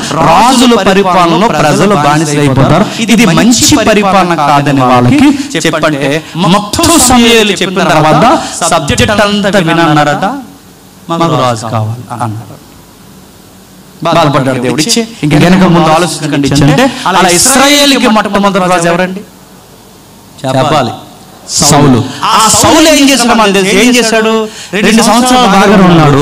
ఆ మనిషికి ఎంత అసూయ బుద్ధి వచ్చిందంటే ఇక అతను తప్ప ఇంకెవడు పరిపాలించకూడదు, అతను తప్ప ఇంకెవరిని పొగడకూడదు, అతను పెట్టడు మిగిలినోని పెట్టినప్పుడు, అతను ఫైట్ చేయడు మిగిలిన ఫైట్ చేస్తే చూడలేడు. అలా చూడలేక తరిమిన వ్యక్తి దావీదు గారు తరిమి చివరికి ఏమైందో తెలుసు. ఆ తరిమి అక్కర్లేని గొడవకు చుట్టంలాగా వెళ్ళిపోయి ఆ గొడవలో పడి సూసైడ్ చేసుకుని చచ్చిపోయాడు. ఆ సూసైడ్ చేసుకుని చనిపోయినప్పటికీ పబ్లిక్ లో ఫేమ్ నేమ్ పెరిగిపోయిన ఫిగర్ ఎవరు? దావీదు గారు. దావీదు గారికి ఎప్పుడైతే ఈ యొక్క ఫేమ్ వచ్చిందో ప్రజలు ఏకదాటికి ఎప్పుడు చేసుకున్నారు? మా 2వ రాజు దావీదు. దావీదు మళ్ళీ ఎప్పుడైతే తెర మీదకి వచ్చాడో దావీదు గారు ఏం చేస్తారో మనకు తెలుసు. వినండి, మీకు అర్థమవుతుందో లేదో. ఆదాము, నోవహు, అబ్రహాము, ఇస్సాకు, యాకోబు, యాకోబు నుంచి ఇశ్రాయేలు, ఇశ్రాయేలు నుంచి మోసే నుంచి ఇప్పుడు పరిస్థితులు, ఈ పరిస్థితి నుంచి రాజుల పరిపాలన, ఈ రాజుల పరిపాలన నుంచి ఇప్పుడు దావీదు. ఈ దావీదు ఏం చేస్తారో మనకు తెలుసు. యుద్ధం చేయవయ్యా అంటే యుద్ధం చేయకుండా మేడకి తిరిగాడంట. మేడకి బాగా వినండి, దేవుడు పనులు ఉన్న వాళ్ళు దేవుడు పనులు లేకుండా అలా ఎలా చూసామనుకోండి కొన్ని రంగులు కనబడతాయి, మనకు రంగు మారిపోతుంది. తక్కువ కనబడింది ఆవిడ. ఆ కనబడినే ఇంకా వెనక ముందు చూడలేదు. దాని మీద రకరకాల కామెంట్స్ ఉన్నాయి. ఆ టైంలో చేయకూడదు స్నానాలు. ఎందుకు చేస్తుంది? రాజు తిరిగే టైంలో ఆ సమయంలో ఆవిడ స్నానం చేస్తుందంటే కొంతమంది రైటర్స్ ఏమంటారంటే ఆమె నెలసరిలో ఉందంట. నెలసరి అంటే మనకు తెలుసు కదా, డేట్స్ అవుతున్నప్పుడు ఆ నెలసరి టైంలో స్నానం చేస్తుందంటే స్నానం అనే పదం మీరు గమనించండి. అక్కడ చాలా విచిత్రమైన పదం వాడతాడు. అక్కడ ఆవిడ నెలసరి అయిందంటే మీరు గమనించండి. రైటర్ యొక్క ఉద్దేశం ఏంటంటే, రాజుల గ్రంథం రైటర్ యొక్క ఉద్దేశం క్షమించండి సమూయేలు గ్రంథం రైటర్ యొక్క ఉద్దేశం ఏంటంటే ఆమె నెలసరి స్నానం చేస్తుందంటే అప్పుడు డేస్ అయిపోతుంది, చివరి డేట్ అన్నమాట. అక్కడికి డేస్ అయిపోయాయంటే ఇప్పటి వరకు తన భర్తతో కలిసిన సంసారం నెక్స్ట్ డే నుంచి లెక్కల్లోకి రాలేదు. యుద్ధానికి పోయాడు. ఇప్పుడు ఆయన యుద్ధానికి పోయాడు కనుక ఇప్పుడు నెక్స్ట్ డేస్ లో కలిసే అవకాశం తన భర్తకు లేదు కనుక ఇప్పుడు కలిస్తే ఈ డేట్ లో కలిస్తే ఇప్పుడు ఈ అకౌంట్ ఎవరితో అవుతుంది చెప్పండి. అందుకే రైటర్ దాన్ని చాలా గట్టిగా మెన్షన్ చేస్తాడు. సరే, ఆ విషయం పక్కన పెట్టండి. పిలిచిన తర్వాత ఏం జరిగిందో మనకు తెలుసు. మొత్తం మీద జరగకూడదు జరిగింది. దేవుడు ఒక మాట అన్నాడు, దావీదు నీకు విషయం చెప్పాలి, నువ్వు అడిగితే ఎగ్గేదినయ్యా, కానీ ఆవిడ కోసం ఆ వ్యక్తిని చంపేసా చూసావా, చాలా క్రిమినల్ యాటిట్యూడ్ ఉంది నీలో అన్నాడు. ఎందుకు ఇలాంటి పని చేస్తావు? నీకు నిజంగా నీ మోజు ఉందంటే నన్ను అడిగితే నీకు చెబుతుంది కానీ నీకు అర్థమయ్యేలా. సరే వదిలే, జరిగింది. నేను చెప్తాను, నీ వల్ల చాలా నష్టం జరిగింది. పరిగెట్టాడు అలా పరిగెట్టి కీర్తన రాసి అది రాసి ఇది రాసి బాధపడి చివరికి చచ్చిపోయాడు. దావీదు గారి తర్వాత విచిత్రమైన మనిషి తెర మీద కూర్చొని, ఆయన పేరు సొలొమోను గారు. సౌలు, దావీదు, సొలొమోను. మర్చిపోకుండా ఇంకేమైపోలేదు. వృత్తాంతాల దగ్గరకు వస్తున్నాం. సొలొమోను గారు ఎప్పుడైతే వచ్చారో సొలొమోను గారు ఏం చేస్తారో మనకు తెలుసు. వాళ్ళ నాన్న కత్తి చేత యుద్ధం చేస్తే ఈయన గారు చెప్పండి యుక్తి. ఆ యుక్తిలో యుక్తి అంటే చెప్పనా, ఆ దేశం రాజు మా మామగారే, ఈ దేశం రాజు మా మామయ్య గారే, ఈ దేశం అందరినీ మామగారిని చేసేసుకున్నాడు. ఎందుకు? వచ్చేటప్పుడు ఈ పిల్లలు వస్తారు, వచ్చేటప్పుడు ఖాళీగా రారు. ఎలా వస్తారు చెప్పండి? కానుకలు పట్టుకుని వస్తే ఒకేసారి ప్రపంచంలో పెద్ద కింగ్ అయిపోయాడు. ఎవరు చెప్పండి? సొలొమోను గారు. అప్పటికే దేవుడు బ్లెస్ చేశాడండి. సుమారు 1000 మందిని, ఆ 1000 మందిని చేసుకుని రకరకాల ఫిలాసఫీలు మాట్లాడు, సూర్యుని కింద ఏం జరుగుతుందో చెప్పుకొచ్చాడు. చివరిగా అది ఇది బంగారం వైరాగ్యం ఎండి ఎన్నో ఎంతో ఇష్టం ఉంది. అదంతా జరిగిన తర్వాత సొలొమోను గారు చివరికి ఏమైపోయారంటే తన మాట ప్రజలు ఎన్ని భయపడిపోయేవారు. తన మాటలు వినడానికి శాబా దేశం అంటే ఆఫ్రికా ప్రాంతం నుంచి ఆ దక్షిణ దేశపు రాణి ఎవరైతే ఉందో ఆవిడ కూడా వినడానికి వచ్చేదాడు. కానీ చివరికి వెళ్ళేసరికి తెలుసా, తన మాట భార్యలే రోజులు పోతాయి, భార్యలు మాట సొలొమోను రోజులు వచ్చేస్తాయి. ఎందుకు? వయసు అయిపోయింది. వయసు అయిపోయి మన మాట ఎవడంటాడు? వయసు అంటే వింటారు, వయసు అంటే వింటారా? వెళ్ళలేదు. ఇంకా ఎందుకంటారు? మొత్తం తిప్పేసి సొలొమోను ఏం చేశారు తెలుసు, ఇతర దేవతలు వైపు తిప్పేశారు. ఇప్పుడు బాగుండండి, సౌలు, దావీదు, సొలొమోను 120 సంవత్సరాలు అంటే సుమారు ఒక శతాబ్దపు కాలం దేశం పడుతూనో ఏడుతూనో మొత్తం మీద బాగానే ఉంది. సొలొమోను వెళ్ళిపోయిన తర్వాత కొడుకులు సింహాసనాన్ని పెంచేసుకున్నారు. సింహాసనం పిచ్చి పట్టి ఏం చేసింది? నాకు కావాలంటే నాకు కావాలని యరొబాము రెహబాము లాంటి వాళ్ళు తెర మీదకి వచ్చి దేశాన్ని అధికార దాహంతో 2 ముక్కలు చేశారు. ఏం చేశారు? దేశాన్ని అధికార దాహంతో 2 ముక్కలు చేస్తే దక్షిణ దేశము, ఉత్తర దేశము, ఉత్తర భూభాగంలో 10 గోత్రాలు, దక్షిణ భూభాగంలో 2 గోత్రాలు. దక్షిణ భూభాగంలో 2 గోత్రాలు ఎవరు? యోధా, బెన్యామీన్. ఈ యోధా బెన్యామీన్ దక్షిణ గోత్రం వస్తే దక్షిణానికి క్యాపిటల్ గా వ్యవహరించేది యెరూషలేం. అక్కడ సొలొమోను మందిరం ఉంది. బాగా వినాలి నేను ఎందుకు చెప్తున్నాను. అక్కడ దక్షిణానికి రాజధాని ఉండేది యెరూషలేం ఉండేది. ఉత్తరానికి రాజధానిగా షోమ్రోన్ సమరయ పట్టణం ఉండేది. అక్కడ ఆ రాజులు పరిపాలిస్తున్నారు. ఇక్కడ ఎప్పుడైతే నడుస్తుందో మాట గుర్తుపెట్టుకోండి, ఎవడు ఎలా పరిపాలించినా ప్రతి పరిపాలకుడు చేయాల్సిన పని ఏంటంటే మీరు గమనించాల్సింది, ప్రతి పరిపాలకుడు చేయాల్సిన పని వాళ్ళ పరిపాలన దేన్ని బేస్ చేసుకుని పరిపాలించాలి? పాత నిబంధనకు 5 గ్రంథాలు ఇచ్చాడుగా, రాజ్యాంగం లాంటి గ్రంథాలు. ఆ రాజ్యాంగాన్ని బేస్ చేసుకుని రాజు పరిపాలించాలి. కానీ ఆ రాజ్యాంగాన్ని బేస్ చేసుకుని పరిపాలించిన వీళ్ళు పరిపాలించడం మానేశారు. మరి ఏం చేశారు? తోచినలా చేయడం మానేశారు. అంటే బైబిల్ని పక్కన పెట్టారు. ఎప్పుడైతే బైబిల్ని పక్కన పెట్టి పరిపాలన తెర మీదకి తీసుకొచ్చారో జరగకూడని నేరాలు జరిగాయి. జరగకూడని నేరాలు జరిగితే ఇక బైబిల్ లేదు. మరి ఎలా పరిపాలిస్తారంటే ఇప్పుడు సౌలు లేడు, దావీదు లేడు, సొలొమోను లాంటి వారు లేరు. ఎవరికి నచ్చిన పరిపాలన వాడిది. ఎప్పుడైతే బైబిల్ని పక్కన పెట్టి వీళ్ళ సొంత పరిపాలన చేస్తున్నారో క్రీస్తు శకం అంటే క్షమించండి, క్రీస్తు పూర్వం 6వ శతాబ్దం అంటే 686వ శతాబ్దంకి వచ్చేసరికి దేశం చెప్పుకోలేని భయంకరమైన మూఢనమ్మకాల్లో పోయి చెప్పుకోలేని భయంకరమైన మూఢనమ్మకాలు. ఇప్పుడు ఈ మూఢనమ్మకాలను వదిలించాలి అంటే వీళ్ళ బైబిల్ చదవాలి. వీళ్ళ బైబిల్ చదవాలి అంటే వీళ్ళ డొక్కలు ఎండాలి. వీళ్ళ డొక్కలు ఎండాలి అంటే దేవుడు గుర్తు రావాలి. దెబ్బకి దేవుడు గుర్తు రావాలంటే దెబ్బ పడాలి. ఆ దెబ్బ పడాలంటే దేవుడు ఎలా కొడతాడు? ఆకాశం నుంచి ఇలా వచ్చి కుమారుడు అని కొడతాడు. ఏం చేస్తాడు చెప్పండి? పక్క నుంచి ఒక రాజ్యాన్ని లేపి కొట్టాడు. ఆ పక్క నుంచి లేపిన రాజ్యం పేరే అస్సూరియన్స్. గుర్తుపెట్టుకో. ఆ పక్క నుంచి లేపిన రాజ్యం పేరే కల్దీయన్స్. ఆ పక్క నుంచి వచ్చిన రాజ్యాల పేరే మెడో పెర్షియన్స్. ఆ పక్క నుంచి లేచిన వారి అంతకు ముందు బాబిలోనియన్స్, అంతకు ముందు తర్వాత గ్రీకులు. వీళ్ళందరూ దండయాత్రలు ఒకదాని వెనకాల ఒకటి ఇజ్రాయెల్ దేశం మీదకి దండయాత్ర దేవుడు అనుమతినిచ్చేశాడు. ఎప్పుడు గుర్తుపెట్టుకోండి, మనకు 5 ఏళ్ళు నోట్లోకి వెళ్తున్నప్పుడు దేవుడు మర్చిపోయాం అనుకోండి, దెబ్బకి దేవుడు గుర్తు రావాలంటే నోట్లోకి 5 ఏళ్ళు ఎల్లకుండా ఉండాలి అంటే నిన్ను ఎక్కడ కొట్టాలి అక్కడ కొడతారు. గుర్తుపెట్టుకో. మనం ఎలాంటి చెప్పినా లేనంత కాలం లేదు లేదని ఏడుస్తాం. దేవుడు ఇచ్చిన తర్వాత ఇరువులు మర్చిపోయి సుఖాలకు మరుగుతాం. ఇశ్రాయేలు అలాగే సుఖాలు మరిగింది. పరంజీలు అంటే ఆ రోజుల్లో వాళ్ళు ఏం చేశారు తెలుసా? ఆ ఏవైతే 1/1 క్వాలిటీ ఆ రోజుల్లో మెయింటైన్ చేసి ఉడ్డు వాడేవారంట. దేవదారు ఉడ్డు.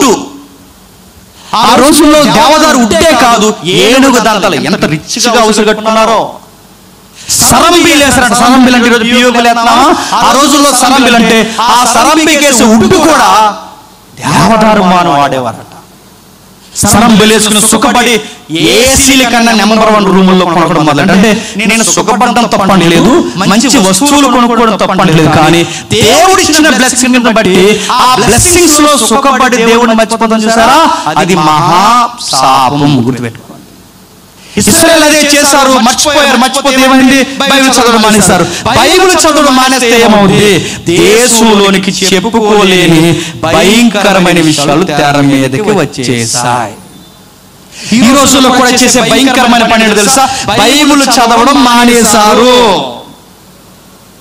ఎలా వచ్చిందో ఏంటో తెలియదు కానీ ఎక్కడ లేని ఆరాధనలు ఎక్కువైపోయాయి. ఆరాధన ఎక్కువ, వాక్యం తక్కువ. ఆరాధన ఎక్కువ, వాక్యం తక్కువ. ఆరాధన ఆరాధన ఆరాధన. నేను ఆరాధన చేయొద్దని లేదు, నేను ఒడిపితో అర్థం చేసుకోండి. నేను ఆరాధనకి వ్యతిరేకం కాదు. ఆరాధన అంటే ఆరాధనలాగే చెయ్యాలి. ఎలా చేస్తున్నారు ఆరాధన? ఎలా చేస్తారు ఆరాధన అంటే ఏమనుకుంటా చెప్పనా?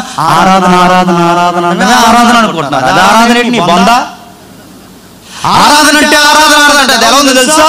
చాలా మంది మీకు ఎలా ఉందంటే మీకు అర్థమవుతుందో లేదు. ఇప్పుడు నాకు వైఫ్ ఉంది, నా వైఫ్ ఉందంటే నేను ఇంటికి వెళ్తాను, మీటింగ్స్ లో తిరిగో ఉద్యోగం చేసి ఇంటికి వెళ్ళిన తర్వాత ఆవిడ నన్ను ప్రేమిస్తే ఏం చేయాలి? నీట్గా రెడీ అయిపోయి మంచి డ్రెస్ వేసుకుని సోఫా సెట్ లో కూర్చొని నేను ఎలా వచ్చిన గేట్ తీసి జేమ్స్ ఐ లవ్ యూ అందంట. స్టార్టింగ్ మాట వారం తర్వాత తెలియదు కాబట్టి సేమ్ టు యూ. వాటర్ పట్టాను అనుకో, వాటర్ పట్టకుండా ఆ వాటర్ బాటిల్ దగ్గర నిలబడి లవ్ యూ అందనుకో, ఏమంటాను చెప్పండి? స్నానానికి నీళ్ళు పెట్టకుండా ఐ లవ్ యూ అందాను, అన్నం పెట్టకుండా ఐ లవ్ యూ, ప్రతి దానికి ఐ లవ్ యూ చెప్తే నేను ఏమంటాను చెప్పండి? ఐ లవ్ యూ చెప్పు. నువ్వు నన్ను ప్రేమిస్తే ఏం చేయాలి? నీళ్ళు కొట్టు. నువ్వు నన్ను ప్రేమిస్తే ఏం చేయాలి? బట్టలు ఉతుకు. నువ్వు నన్ను ప్రేమిస్తే ఏం చేయాలి? నా పిల్లలకు సాకు. నువ్వు నన్ను ప్రేమిస్తే నాకు కావాల్సిన అవసరాలు లేదు. ఇది కదా వర్షిప్ అంటే, ఇది కదా ఆరాధన అంటే, ఇది కదా నన్ను ప్రేమించే విధానం అంటే. ఈ రోజు వర్షిప్ లో చెప్పండి ఐ లవ్ యూ చెప్పినట్టు ఉన్నాయి. లేవా? నిన్ను ఆరాధిస్తున్నావు ఆరాధిస్తున్నావు ఆరాధిస్తున్నావు. ఏది? ఎలా ఎలా ఆరాధిస్తున్నావు? నీ ఉద్యోగాన్ని ఆయన కొరకు సాక్రిఫైస్ చేయగలవా? చేయి వర్షిప్. ఆయన ఆరాధిస్తున్నాను కదా, నీ అకౌంట్స్ ఆయన కొరకు మార్చగలవా? చేయి వర్షిప్. నీకు కొన్ని వ్యసనాలు ఉన్నాయి, మానే. సినిమాలు, చెత్త, నీ కల్చర్, సండే వ్యాలీ సిటీలో తిరిగే దరిద్రపాలు ఉన్నాయిగా, అవి మానే. చేయి వర్షిప్ ఆయన వరకు. మానేయాలని మరి చెప్తాను. యాటిట్యూడ్ మార్చుకోవడమే ఆరాధన. ఆరాధన అంటే ఏమనుకుంటే తెలిసి ఇక్కడ వచ్చింది మీ సిటీలో ఇలా కచ్చిపులు పైకి తీసి ఈ మ్యూజిక్ రెచ్చగొట్టి ఈ కచ్చిపు ఇలా గిర్రా గిర్రా గిర్రా తిప్పి ఆ పైన ఉన్న ఆయనకి సిగ్గు లేకుండా డాన్స్ చేస్తే ఈ కింద ఉన్న వాళ్ళు ఈ పైన ఉన్నోడే అర్థం కింద ఉన్న వాళ్ళు ఆగుతారా? Light lock light less light lock light less అలా light light less light lock light less light లాడితే ఆ లైట్ వెలుగులో మొత్తం డిస్కో డాన్స్ చేసి దీన్ని ఆరాధన అంటారు. ఇది ఆరాధన అని అడుగుతుంది. ఇది ఆరాధన చెప్పండి. ఆ చివరికి వెళ్తారు, ఆ పేట వీడియో వచ్చింది ఆయన దగ్గరికి వెళ్ళి కొట్టు ఆరాధన ఆరాధన ఆరాధన అంటే కొట్టుకో అన్నాడు. ఇది ఆరాధన. ఆరాధన అంటే లాస్ట్ లో మ్యూజిక్ పెంచడం కాదు, ఆరాధన అంటే సౌండ్లు పెంచడం కాదు. ఆరాధన అంటే చెప్తున్నా ఆత్మతో సత్యముతో ఆరాధించు. సజీవ యాగముగా నీ శరీరమును దేవునికి చెప్పండి సమర్పించడం. పని ప్రతిదీ కూడా దేవునికి అనుకూలంగా మలుచుకోవడమే సూపు పని. ప్రతిదీ కూడా ఆరాధన పేర్లు ఇప్పుడు జరిగిన భయంకరమైన నష్టం ఏంటి చెప్పిన ఆరాధన. బైబిల్ పేర్లు ఇప్పుడు జరిగిన పైన నిలబడి నష్టం ఏంటి చెప్పిన గౌరవంగా చూడాల్సిన బైబిల్ కింద పెట్టి వీళ్ళ పైన నిలబడి వీళ్ళ పై ఇలా చప్పట్లు కూడా గౌరవంగా చూడాల్సిన బైబిల్ కింద పెట్టి వీళ్ళ పై ఆరాధన.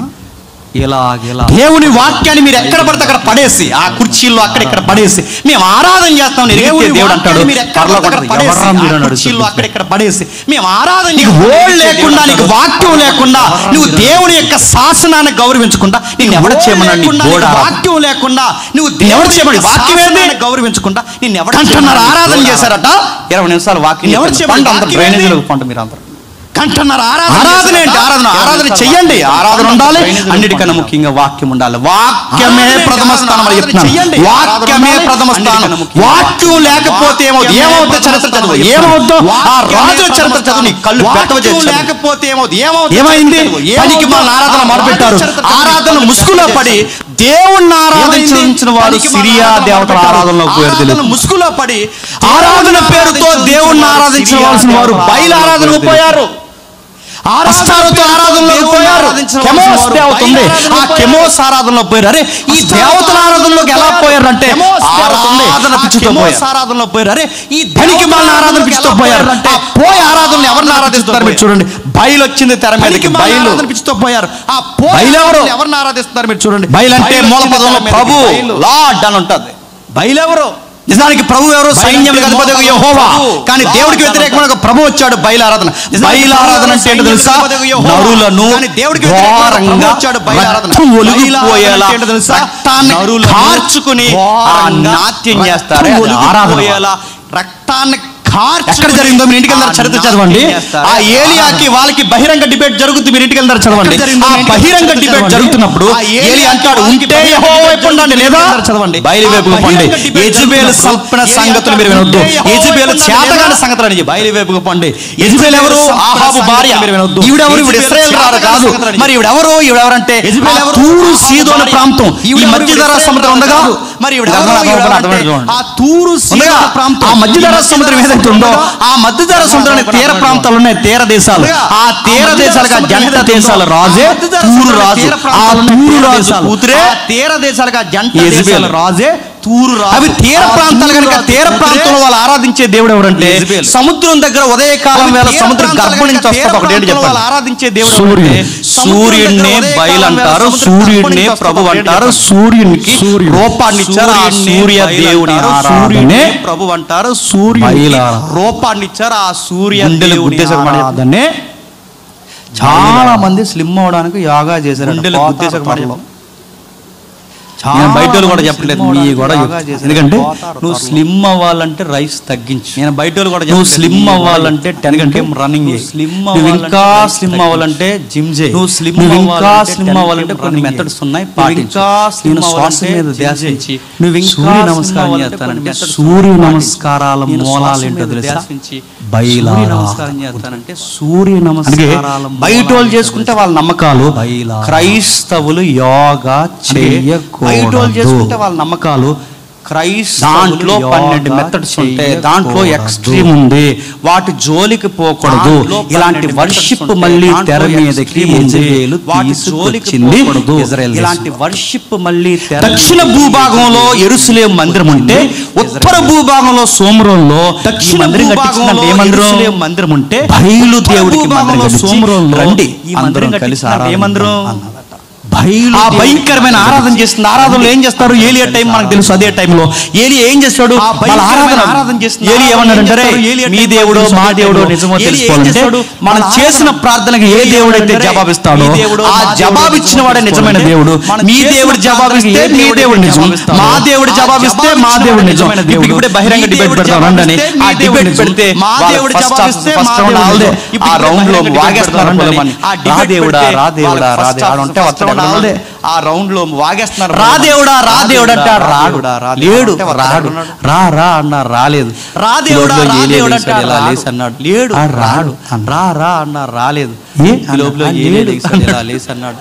అలాగే తిక్కలేసిపోయింది. ఎందుకు రాడు? వస్తాడు మా దేవుడు, చూస్తూ ఉండని. ఇప్పుడు సౌండ్ పెంచారు, అదే వర్షం. అలాగే తిక్కలేసిపోయింది. సౌండ్ పెంచారు, ఎలా పెంచారు? ఇప్పుడు సాంగ్ స్పీడ్ పెంచారట. సౌండ్ పెంచారు, అదే బయలా రా రా రా. సౌండ్ పెంచారు, ఎలా పెంచారు? ఇప్పుడు సాంగ్ స్పీడ్ పెంచారట. మళ్ళీ వచ్చాడు ఎవరు? ఏలి వచ్చి రాడు నిద్రపోయాడేమో అన్నాడు. మళ్ళీ వచ్చాడు ఎవరు? ఏలి వచ్చి ఇప్పటికే కాలిపోతుంటే పుండి మీద కారం చల్లినట్టు నిద్రపోయాడేమో. ఇప్పటికే కాలిపోయి తగలడిపోతుంటే ఆ రాడు. ఆ తర్వాత మళ్ళీ మాట్లాడు, రా దేవుడా రా దేవుడా రా దేవుడా రా దేవుడా బయలా రా బయలా రా అంటే రా దేవుడా రా దేవుడా రా దేవుడా రా దేవుడా బయలా రా. దూర ప్రయాణం ఉన్నాడేమో, అప్పుడు టవర్ నెట్వర్క్ పనిచేయట్లేదేమో అన్నాడుగా. ఎన్ని ఏలి అన్న మాటలు తిక్కలేసిపోయి ఫైనల్ కిల్లర్ వర్షిప్ ఇదే ప్రమాదం అండి. ఆ వర్షిప్ లో ఫైనల్ స్టేజ్ అండి. తిక్కలేసిపోయి ఫైనల్ కిల్లర్ వారి దేహం ఎలా ఎలా ఆ రక్తం బయటికి కారిపోతుంటే ఆ రక్తాన్ని చూపించి రా బయలా రా. ఆ రక్తం బయటికి కారిపోతుంటే నేను అడుగుతున్నాను, ఎట్లా సరే మూవీలు తీసుకోవాలని గుర్తుంది కదా. మారక ముందు ఇప్పుడు చూస్తున్నాను పాత సినిమాలు అప్పుడు చిన్నప్పుడు మనం చూసినప్పుడు బ్లాక్ అండ్ వైట్ మూవీల్లో ఇట్లా సారి మూవీలు పెట్టినప్పుడు దేవుడిని రమ్మంటారు. బ్లాక్ అండ్ వైట్ మూవీల్లో ఇట్లా సారి హీరోయిన్ పాడుతుంటది, దేవుడిని రమ్మంటారు, దేవా రా రా అంటారు. రాకపోతే పాట ఏం చేస్తారు? స్పీడ్ ఇంకా రాడు. ఆ రాకపోతే అప్పుడు ఏం చేస్తారు హీరోయిన్ చెప్పండి? ఆ స్తంభం ఉంటుంది అక్కడ, స్తంభాన్ని చేసుకుని ఇంకా రా. ఆ రాకపోతే స్తంభం ఉంటుంది అక్కడ చేసుకుని ఈ ప్రాక్టీస్లు, ఈ ప్యాగన్ ప్రాక్టీస్లన్నీ ఎక్కడో చెప్పండి రా అంటే మీకు హిస్టరీ అర్థమైతే. ఈ ప్యాగన్ ప్రాక్టీస్లన్నీ మూలాలు ఎక్కడవి? ఈ ప్యాగన్ ప్రాక్టీస్లన్నీ ఆ మధ్య ఆసియా ఏదైతే అక్కడి నుంచే డౌన్లోడ్ అయినాయి. ప్రతి ప్రపంచ దేశంలో ఇలాంటి కల్ట్ వర్షిప్ మధ్య ఆసియా ఏదైతే అక్కడి నుంచే డౌన్లోడ్ అయినాయి. ప్రతి ప్రపంచ ఆరాధించారు. ఏలియా చెప్పాడు ఇది ఆరాధన కాదు, ఆరాధన అంటే ఏంటో నేను చెప్తాను. యెహోవా ఏలియా చెప్పాడు ఆరాధన కాదు, ఆరాధన అంటే ఏంటో నేను చెప్తాను. ఆరాధన నేర్పించాడు, బయలారాధన. తర్వాత ఏం జరిగింది మనకు తెలుసు. ఆ బయలారాధనలో ఏం చేశారంటే బయలారాధన తర్వాత ఏం జరిగింది చూడండి ఒకసారి. ఇర్మియా గ్రంథం 19వ అధ్యాయం అంటే త్వరగా ఇర్మియా గ్రంథం 19వ అధ్యాయం, ఇర్మియా గ్రంథం 19వ అధ్యాయం 5వ వచనం. 19వ అధ్యాయం ఇర్మియా గ్రంథం 19వ అధ్యాయం 19వ అధ్యాయం నేను విధింపబదని విధింప నిధియు సెలవయ్య నిధియు నా మనస్సులకు తోచనిదియునైనా ఆచారమును ఆచరించిరి తమ కుమారులను దహన బలులుగా కాల్చుటకై బలులను బలిపీఠములను కట్టించిరి ఇందును బట్టి యెహోవా సెలవిచ్చు మాట ఏదనగా రాబోవు దినములలో ఈ స్థలము హత్యలోయ అనబడును గాని అనబడును గాని ఏం చేస్తున్నారట? బయలుకి పిల్లల్ని చెప్పండి. గమనించండి, ఏం చేస్తున్నారు? చరిత్ర మీరు అలా చదువుతుంటే ఏమవుతుంది? ఈ బలులు బాగా వినాలి. ఈ భయంకరమైన దేవతా బలులు అంటే మనుషుల్ని బలులు అంటే ఇజ్రాయెల్ దేశంలో లేవు. దావీదు కాలంలో ఉన్నాయా? లేవు. సొలొమోను చివర్లో మారిన సొలొమోను కాలంలో ఎక్కడైనా కనబడ్డాయా? లేవు. అంటే వీళ్ళు ఉన్నంత కాలం ఎంతో కాస్త ఇంప్లిమెంట్ దేని తీసుకొచ్చారు? బైబిల్ తీసుకొచ్చారు. ఇప్పుడు బైబిల్ ఎప్పుడైతే లేదో చేస్తున్న నరమేధం కూడా వీళ్ళకి ఏమనిపించాలి తీసుకొచ్చారు. ఇప్పుడు బైబిల్ ఎప్పుడైతే లేదో చేస్తున్న మనిషి నువ్వు తప్పుగా ఉన్నావురా, మరి ఇది నేరము, ఇది భయంకరమైన విషయం, ఇది సొసైటీకి భవిష్యత్తుకి మంచిది కాదని ఒక మనిషి మైండ్ కి నేరుగా స్ట్రైక్ అవ్వాలి అంటే దానికి సూత్రం ఒకటే. ఒక మనిషి మైండ్ బైబిల్ ఏంటో అవ్వాలి అంటే దానికి సూత్రం ఒకటే. బైబిల్ ఏం చెప్తుందో తెలియదు. బైబిల్లో సృష్టికర్త ఉన్నాడు. సృష్టికర్త ఎలా ఆరాధన చేయాలో చెప్పాడు.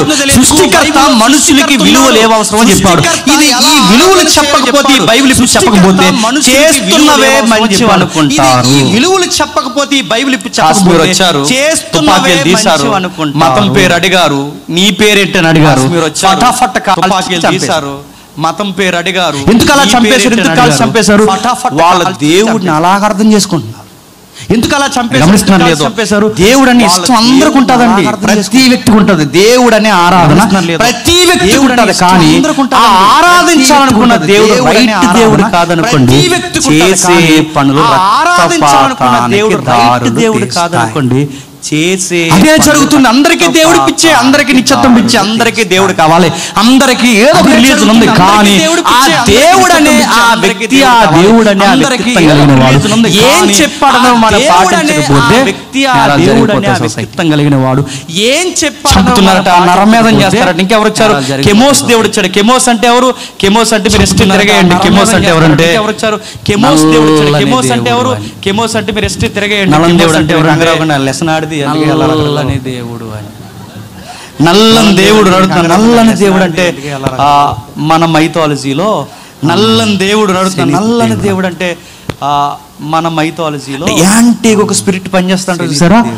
అరే అలా మాట్లాడకరా రే అంటారు చూసారా? యాంటీ ఒక స్పిరిట్ పనిచేస్తారు. ప్రాక్టీస్ ఏమంటారు అంటే కెమోస్. ఏంటిది? కెమోస్.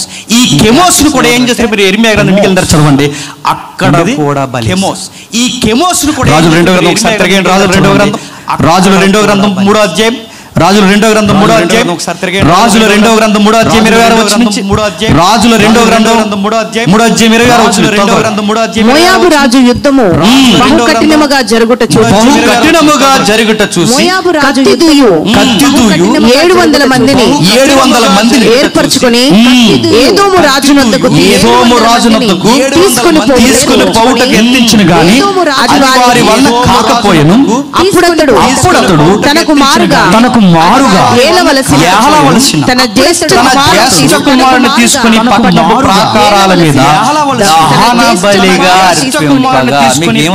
ప్రాకారాల మీద రాజులు యుద్ధాలు గెలవాలనట.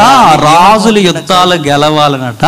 రాజులు సొంత గర్భాన పుట్టిన కొడుకుని దేవుడికి బలేసారా. సొంత గర్భాన పుట్టిన, మీరు నమ్ముతారు లేదో, మీకు నది మూసీ నది, బలేసారా. ఆ మూసీ నదిలో అప్పుడప్పుడు వార్తలు చదువుతారు లేదు కానీ నేను మాత్రం చదువుతా. ఆ వార్తలు చెప్పిన ఆ ఎవడో చెప్పాడట లంకి బిందులు దొరుకుతాయని. ఆ లంకి బిందులు దొరుకుతాయని ఇద్దరు పిల్లల్ని, వయసులో ఇద్దరు పిల్లల్ని మూసీ నదిలో తలకాయలు తీసేసారు.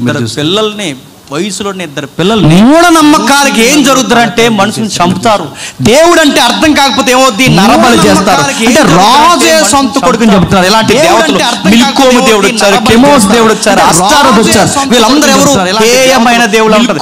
హేయమైన అంటే నీచమైన. నీచమైన అంటే ఇక చెప్పుకోవడానికి బాగోవు, ఇంకా బొమ్మలే చాలా విడ్డూరంగా ఉంటాయి. అలాంటివి నీచమైనవి, గుర్రాలతో జంతువులతో ఇలాంటి పనులు చేస్తున్న ఇలాంటి భయంకరమైన పనులు జరుగుతున్నాయి. అలాంటి దేవుళ్ళని ఆరాధిస్తున్నారని దేవుడు ఆశ్చర్యపోయాడు. ప్రవక్తలు చూస్తున్నాడు. దేవుడు చూస్తూ మాట్లాడాడు, ఇలాంటి పరిస్థితులు తీసేయాలంటే దేశానికి మళ్ళీ దేవుడు ప్రక్షాళన చేయడానికి ఎవరున్నారని ఎదురు చూసినప్పుడు సుమారు 300 సంవత్సరాలు. 300 సంవత్సరాలు. 300 అంటే సొలొమోను కాలం తర్వాత 300 సంవత్సరాలు కనిపెడితే ఆ 300 సంవత్సరాల తర్వాత తెర మీద కనిపెడితే రెండవ దినవృత్తాంతాల గ్రంథం 34వ అధ్యాయం మొదట వచ్చింది. హోషేయ. రెండవ దినవృత్తాంతాల గ్రంథం వచ్చి ఏం చేస్తున్నాడు ఒకసారి చూడండి. రెండవ దినవృత్తాంతాల గ్రంథం 34వ అధ్యాయం. రెండవ దినవృత్తాంతాల గ్రంథం 34వ అధ్యాయం మొదట వచ్చింది.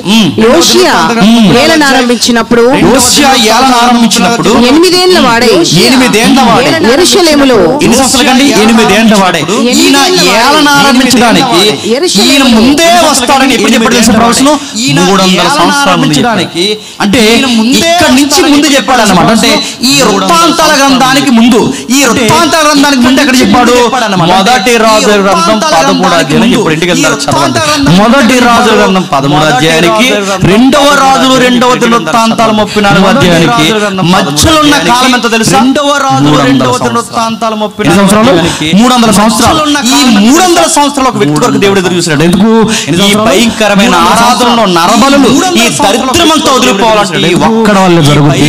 ఈ వ్యక్తికి నరబలులు, వాక్యం తెలిస్తే వాక్యం తెలియడానికి దేశంలో బంగారం ఉంది, ఎండు ఉంది, అన్ని ఉన్నాయి. తెలిస్తే మార్చని ఎదురు చూశాడు. ఇప్పుడు రాజు దగ్గర ఏం లేదు. దేశంలో బంగారం ఉంది, ఎండు ఉంది, అన్ని ఉన్నాయి. ఆ టైంలో ఈయన తెర మీదకి ఎప్పుడైతే వచ్చాడో సరిగ్గా 18 సంవత్సరాలకి, అంటే 8వ వచనం, అతను ఏలుబడి 18వ సంవత్సరం దేశపు మందిరమును పవిత్రపరచడం తర్వాత అతడు అహల్య కుమారుడైన సాపాను రకరకాల కారణాలు జరుగుతుంటే మందిరాన్ని అతడు బాగు చేయాలంటే రీమోడల్ చేయాలి. రకరకాల కారణాలు జరుగుతుంటే మందిరాన్ని ఎప్పుడైతే బాగు చేయాలనుకున్నారో, బాగా వినండి, మందిరాన్ని బాగు చేయాలనుకున్నారు.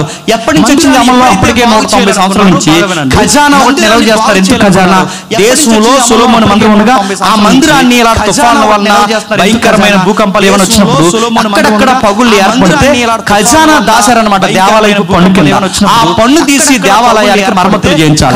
ఆ మరమ్మతులు చేయించే ప్రాజెక్ట్ ఎవరి తెర మీద తీసుకొచ్చారంటే హోషేయ చేయించాలి. ఎప్పుడైతే తీసుకొచ్చాడో మరమ్మతులు చేస్తున్నారు. కింద నుంచి అండర్ గ్రౌండ్ నుంచి మొత్తం క్లీనింగ్ మొదలు పెట్టారు. ఇలా క్లీనింగ్ మొదలు పెట్టి అంతా చేస్తుంటే లోపల అండర్ గ్రౌండ్ లో కొన్ని పూజలు దొరికాయి. ఆ పూజల్లో ఏముందని ఆ పని చేస్తే ఆ పనులు లోపల చూస్తే, ఆ లోపల ఓపెన్ చేస్తే కొన్ని గ్రంథాలు కనబడుతుంది. ఈ గ్రంథాలు ఏంటని తిరిగేస్తే ఆ గ్రంథాలు రాజు దగ్గర తీసుకొచ్చారు. అయ్యా, ఇవి గ్రంథాల కింద అండర్ గ్రౌండ్ లో ఉన్న దేవాలయం కింద ఏంటని బయటకు తీసుకొస్తే, ఆ బయటికి తీసుకొస్తే అందులో కనబడిన పుస్తకాలు లేదా చర్మపు కాగితాలు ఏంటో బయటకు తీసుకొస్తే అందులో ద్వితీయోపదేశ కాండం పుస్తకాలు లేదా చర్మపు కాగితాలు ఏంటో తెలుసా? ద్వితీయోపదేశ కాండం ఏముంది చదవండి అంటే 28వ అధ్యాయం ఉంది. ఏముంది అందులో చదవండి అంటే ఆ ద్వితీయోపదేశ కాండం 17వ అధ్యాయం ఉంది. ఏముంది అంటే మనం ఎలా ఉండాలో, ఎలా ఉండకూడదో, దేశాన్ని ఎలా పరిపాలించాలో, ఎలా పరిపాలించకూడదు, యెహోవాకు విరుద్ధమైన ఎలాంటి ఆకారాలు తేకూడదు, మొత్తం లిస్ట్ ఉంది. దేశం సమృద్ధి ఉండే గుడారంలోకి తెగులు రాకూడదన్నా, దేశపు పంట బాగుండాలన్నా, దేశపు ఆర్థిక అభివృద్ధి బాగుండాలన్నా, ఎలాంటి పరిపాలన చేయాలి మొత్తం మాన్యువల్ అంతా అక్కడ ఉంది. ఆ మాన్యువల్ కి పూర్తి ఆపోజిట్ గా ఇజ్రాయెల్ దేశం కలిసి ఉందని చదివినప్పుడు భయపడిపోయారు. ఆపోజిట్ గా దీన్ని బైబిల్ అంటారా? ఎప్పుడో నా పితరులు చెప్పినప్పుడు విన్నాను, ఇది బైబిల్ అంటారా? ఈ బైబిల్ ఏమైంది? మరి మన తెర మీద ఈ బైబిల్ ఎందుకు లేదంటే, నా ముందు వచ్చిన రాజుల బైబిల్ ఏమైంది? మరి మన తెర మీద ఈ బైబిల్, ఆయన ముందు వచ్చిన రాజులు ఎవరు? ఆహాబు లాంటి వాడు, ఇంకా ఆహాజు లాంటి వారు, ఇలాంటి భయంకరమైన రాజులు ఎవరైతే వచ్చారో వీళ్ళ రాను రాను ఇతర ఆరాధన వైపు తిరిగేసి, ఇతర వర్షిప్ వైపు తిరిగేసి బైబిల్ ని మరుగు చేశారు. వర్షిప్ తెర మీద తీసుకొచ్చారు. ఆ వర్షిప్ పేర్లు ఎక్స్ట్రీమ్ పోయి బయట ఆరాధనలాగే యెహోవా ఆరాధన కూడా చేశారు. వర్షిప్ పేర్లు ఎక్స్ట్రీమ్ పోయి బయట ఆరాధన యెహోవా ఆరాధన ఎప్పుడైతే మార్చేశారో, ఈ మారిపోయిన తర్వాత బైబిల్ మరుగైపోయి బయట ఆరాధన యెహోవా ఎప్పుడైతే బైబిల్ మరుగైపోయిందో భయంకరమైన దేవుళ్ళు దేవతలు డౌన్లోడ్ అయిపోయారు. అక్కడ చేస్తున్న పనులు చిన్న పిల్లలను బలిస్తున్నారు, పెద్ద పిల్లలను బలిస్తున్నారు, వయసులో ఉన్న వాళ్ళని బలిస్తున్నారు, నరమేధం రక్తాన్ని బలికిస్తున్నారు. ఎందుకంటే పంట బాగా పండుతాయని, కడుపులు బాగా నిండుతాయని, సంసారం బాగుంటుందని, ఇలాంటి సమృద్ధి వస్తుందని, ప్రాస్పర్టీ కొరకు మనుషులు ఇది తప్పు అని రాజు ప్రాస్పర్టీ కొరకు మనుషులు చదువుతూ మీరు ఇంటికి వెళ్తారు, చదవండి. అది చదువుతూ 27 వచనంలో నీ మనస్సు మెత్తనిదే ఈ స్థలం మీద దాని కాపురస్తుల మీదను, చదువుతూ 27 అధ్యాయం క్షమించండి 34 వచనం మీదను, 34 నీ మనస్సు మెత్తనదే ఈ స్థలం మీద తన కాపురస్తుల మీద దేవుడు పలికిన మాటలు నీవు విన్నప్పుడు నా సన్నిధిని నీవు తగ్గించుకుంటే రాజుని నీవు తగ్గించుకుని నీ వస్త్రాలు చింపుకొని నా సన్నిధిని కన్నీరు నీ మనవు నేను వస్త్రాలు చింపుకొని నా సన్నిధిని బైబిల్ చదువుతుంటే రాజు బైబిల్ చదువుతుంటే రాజు ఇచ్చాడు. అయ్యో ఆరాధన పేరుతో యెహోవాని మర్చిపోయాం. వాక్యాన్ని బైబిల్ చదువుతుంటే రాజు వాక్యాన్ని పక్కన పెట్టండి. అసలు బైబిల్ అనేది ఒకటి ఉందన్న సంగతి మన పితరులు మనకు తెలియదు. వాక్యాన్ని పక్కన పెట్టండి. అసలు బైబిల్ అనేది చివరికి ఆరాధన చేస్తున్నాం దేవుడిని అనుకున్నాం, కానీ ఆరాధన పేరుతో దేవునికి దూరమే. చివరికి ఆరాధన చేస్తున్నాం దేవుడిని అనుకున్నాం, కానీ ఆ వాక్యాలను చదువుతుంటే గుండె నీరైపోయిందంట, బాధ అయిపోయిందంట. యెహోవాకి ఎంత వ్యతిరేకమైన నీరైపోయిందంట, బాధ అయిపోయిందంట. యెహోవాకి రాజు ఎంత వ్యతిరేకమైన రాజులు ఏడవకూడదు తెలుసా? నేను ముగిస్తున్నాను. రాజులు ఏడవకూడదు, ఎందుకంటే రాజులు ఏడవకూడదు అంటే కారణం ఏంటి తెలుసా? రాజులు ఏడవకూడదు, రాజు ఏడ్చాడంటే రాజులు చూడండి. ఇంట్లో ఎవరైనా చనిపోతే ఇంట్లో ఉన్న పెద్దోళ్ళని ఏడవద్దంటారు. ఎందుకు? నువ్వే ఏడిస్తే అనుకోని చూడండి.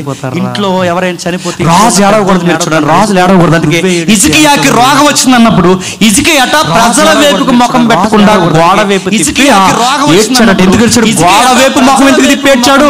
తన ఏడుపు ఎవరు చూడకూడదు, పబ్లిక్ చూడకూడదు. పబ్లిక్ రాజు ఏడటం చూస్తే పబ్లిక్ తిప్పేడ్చాడు. తన ఏడుపు ఎవరు చూడకూడదు, పబ్లిక్ రాజులు ఏడకుండా ప్రాక్టీస్ చేస్తారట. మీరు కావాలంటే చూడండి, మన ఎవరైతే రాజీవ్ గాంధీని చంపేశారుగా భయంకరమైన మానవం పెట్టి, అప్పుడు సోనియా గాంధీ ఇక్కడ ఉంది. ఈ పిల్లలు ఎవరైతే ఉన్నారో ఈ మానవం పెట్టి అప్పుడు ఎవరు? ప్రియాంక గాంధీ. ఆ ప్రియాంక గాంధీకి తమ్ముడు ఎవరు? రాహుల్ గాంధీ. ఈ రాహుల్ గాంధీ ఉట్టావుతున్నప్పుడు చదువుకుంటారు యూట్యూబ్ లో వీడియో చూడండి. వాళ్ళ ఉట్టావుతున్న ఇక్కడ వచ్చేసారు.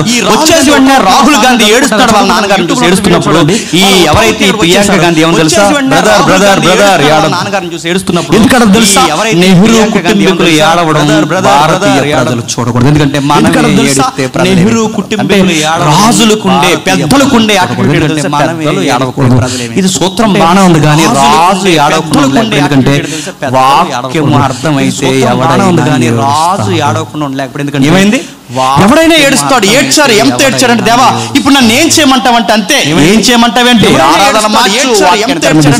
బైబిల్ తెర మీద తీసుకొచ్చాడు. అందరికీ బైబిల్ వచ్చాడు. మొబైల్ కోర్సులు పెట్టించాడు. అనేక మందికి వాక్యాలు చెప్పించాడు. ఎక్కడెక్కడ మీరు చూడండి. మళ్ళీ పస్కాన్ని తీసుకొచ్చాడు. వాక్యాలు పాటించాడు. రకరకాల విషయాలు తీసుకొచ్చాడు. ఎప్పుడైతే వాళ్ళ రకరకాల విషయాలు తీసుకొచ్చాడో ప్రజలలో మళ్ళీ సైతాన్ని వచ్చి ప్రజలందరూ ఎవరి వైపు తిరిగారు? రకరకాల విషయాలు తీసుకొచ్చాడో యెహోవా వైపు. అంటే మళ్ళీ నిజ దేవుడిని ఎరగాలి అంటే ప్రజలందరూ చేయాల్సిందే చెప్పండి. అంటే మళ్ళీ నిజ దేవుడిని ప్రజలందరూ చేయాల్సిందే చెప్పండి. అందుకే అంటున్నాను, ఆరాధన చేద్దాం, ఆరాధన చేయొద్దు అంటది, కానీ అన్నిటికన్నా ముఖ్యంగా వాక్యానికి పెద్ద ఆరాధన చేద్దాం. ఆరాధన ఉండాలి, చెప్పండి. వాక్యము ఉండాలి, వాక్యము ఉండాలి, ఆరాధన ఉండాలి. కానీ వాక్యాన్ని మరుగు చేసి ఆరాధన ఉంటే ప్రజల్లో మూఢనమ్మకాలు పెరిగిపోతాయి. ఇప్పుడు లేవా మూఢనమ్మకాలు? చెప్పండి. మరుగు చేసి ఆరాధన ఉంటే ప్రజలు ఎంబీబీఎస్ డాక్టర్, ఇంజనీరు, ఇంకా ఎవరైతే ఉన్నారో కోట్ల రూపాయలు సంపాదించిన డబ్బున్న వాళ్ళు కూడా యెహోవా నిజ దేవుడిని ఎరగకపోతే మూఢనమ్మకాలు నమ్మట్లేదా? డబ్బున్న వాళ్ళు కూడా గ్రూప్ డి చదువుతున్న వాళ్ళు కూడా, లేదా గ్రూప్ 2 చదివిన వాళ్ళు కూడా, పెద్ద పెద్ద డిఎస్పీ ఎంఆర్ఓ రేంజ్ లో ఉన్నవారు కూడా వాళ్ళ దేవుణ్ణి సరిగ్గా నమ్మడం రాక వయస్సుకు వచ్చిన ఇద్దరు పిల్లల్ని యోగా పేరు మీద నోట్లో పూజా సింబల్ పెట్టి గుట్టేసి సొంత తల్లిదండ్రులు చంపేలేదా?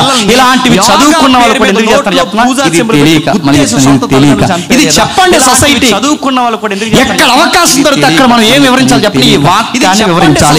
మన వాక్యం లేకుండా మన పాట ఉండకూడదు, వాక్యం లేకుండా మన ప్రసంగం ఉండకూడదు, వాక్యం లేకుండా మనం ఏ పని చేయకూడదు. దాని ఈ వాక్యం ఉంటేనే ప్రజలకి నిజ దేవుడు అంటే ఏంటో అర్థమవుద్ది. ఈ నిజ దేవుడు ఏంటో అర్థమైతేనే నిజమైన ఆరాధన ఏంటో ప్రజలకి అర్థమైతేనే. అందుకే వాక్యాన్ని చదవాలి, వాక్యాన్ని వినాలి, వాక్యాన్ని చెప్పాలి. వాక్యము ఏది చేసినా వాక్యమే ప్రథమ స్థానము. ఎప్పుడైతే తెర మీదకి వచ్చాడో దేశాన్ని మార్చాడు. మార్చడమే కాదు, కొత్త ఆరాధన తెర మీద తీసుకున్నాడు. ఆరాధన పేరే ఇదే ప్యాటర్న్ తెర మీద తీసుకొచ్చింది ఎవరు తెలుసా? అపోస్తులు. తెర మీద తీసుకున్న ఆరాధన అపోస్తులు కూడా చేసింది అదే. అపోస్తులు ఏం చేశారు? తెర మీద తీసుకొచ్చింది హిజ్కియా కాలం తర్వాత మళ్ళీ ఆయన ఎవరైతే ఉన్నారో జోషియా, ఆయన చేసిన ఆరాధన క్రమాన్ని మళ్ళీ అపోస్తులు తీసుకొచ్చారు. అపోస్తులు చేసిన ఆరాధన తెలుసా? ఎవరైతే ఉన్నారో జోషియా రొట్టె విరుచుట యందును ప్రార్థన చేయుట యందును బోధ యందును ప్రజల్ని ఎడతెగకుండా కూర్చోబెట్టారు. ప్రార్థన చేయుట యందును మంచి ఏంటో చెడేంటో తెలిసిందే. బోధ బోధ బోధ వాక్యమే ప్రథమ స్థానం. మంచి ఏంటో వాక్యానికి ప్రథమ స్థానం ఇవ్వాలి. అందుకు చాలా మంది చూడండి పాటలు పాడడం చేపు ఉంటారు, వాక్యం చెప్పే సమయం రోగం చూడండి పాటలు పాడడం చేపు ఉంటారు. ఇప్పుడు వరకు ఇక్కడ ఉన్నావు అంటే నువ్వు ఒక ఎంటర్టైన్మెంట్కి వచ్చావా అని అడుగుతున్నాను. ఎంటర్టైన్మెంట్కి వచ్చావా? ఏం చేద్దామని వచ్చావు? ఇక్కడ ఉన్నావు అంటే అడుగుతున్నాను. ఇప్పుడు వరకు బాగా వాక్యం చెప్పే సమయానికి ఎక్కడికి మాయమైపోతున్నావు? ఏం చేద్దామని వచ్చావు? ఇంక ఈ చెల్లెళ్ళు తల్లులందరూ బాగా కూర్చున్నారు. కొంతమంది ఏరియాలో ఉంటారండి మాయమైపోతున్నావు. వర్షిప్ చేసి కనపడకుండా పోతారు వాళ్ళు. ఇంక ఈ చెల్లెళ్ళు తల్లు ఏరియాలో ఉంటారండి. వర్షిప్ చేశారు కూర్చోాలా ఇలా చక్కగా కూర్చున్నారు. బ్లెస్ చేస్తున్నాను. కూర్చోాలా ఇలా చక్కగా కూర్చున్నారు. ఆరాధన కోసమే పుట్టారు బెడ్లో. వెళ్ళిపోతారు అడుగుతాను. ఆరాధన వచ్చి అడుగుతాను.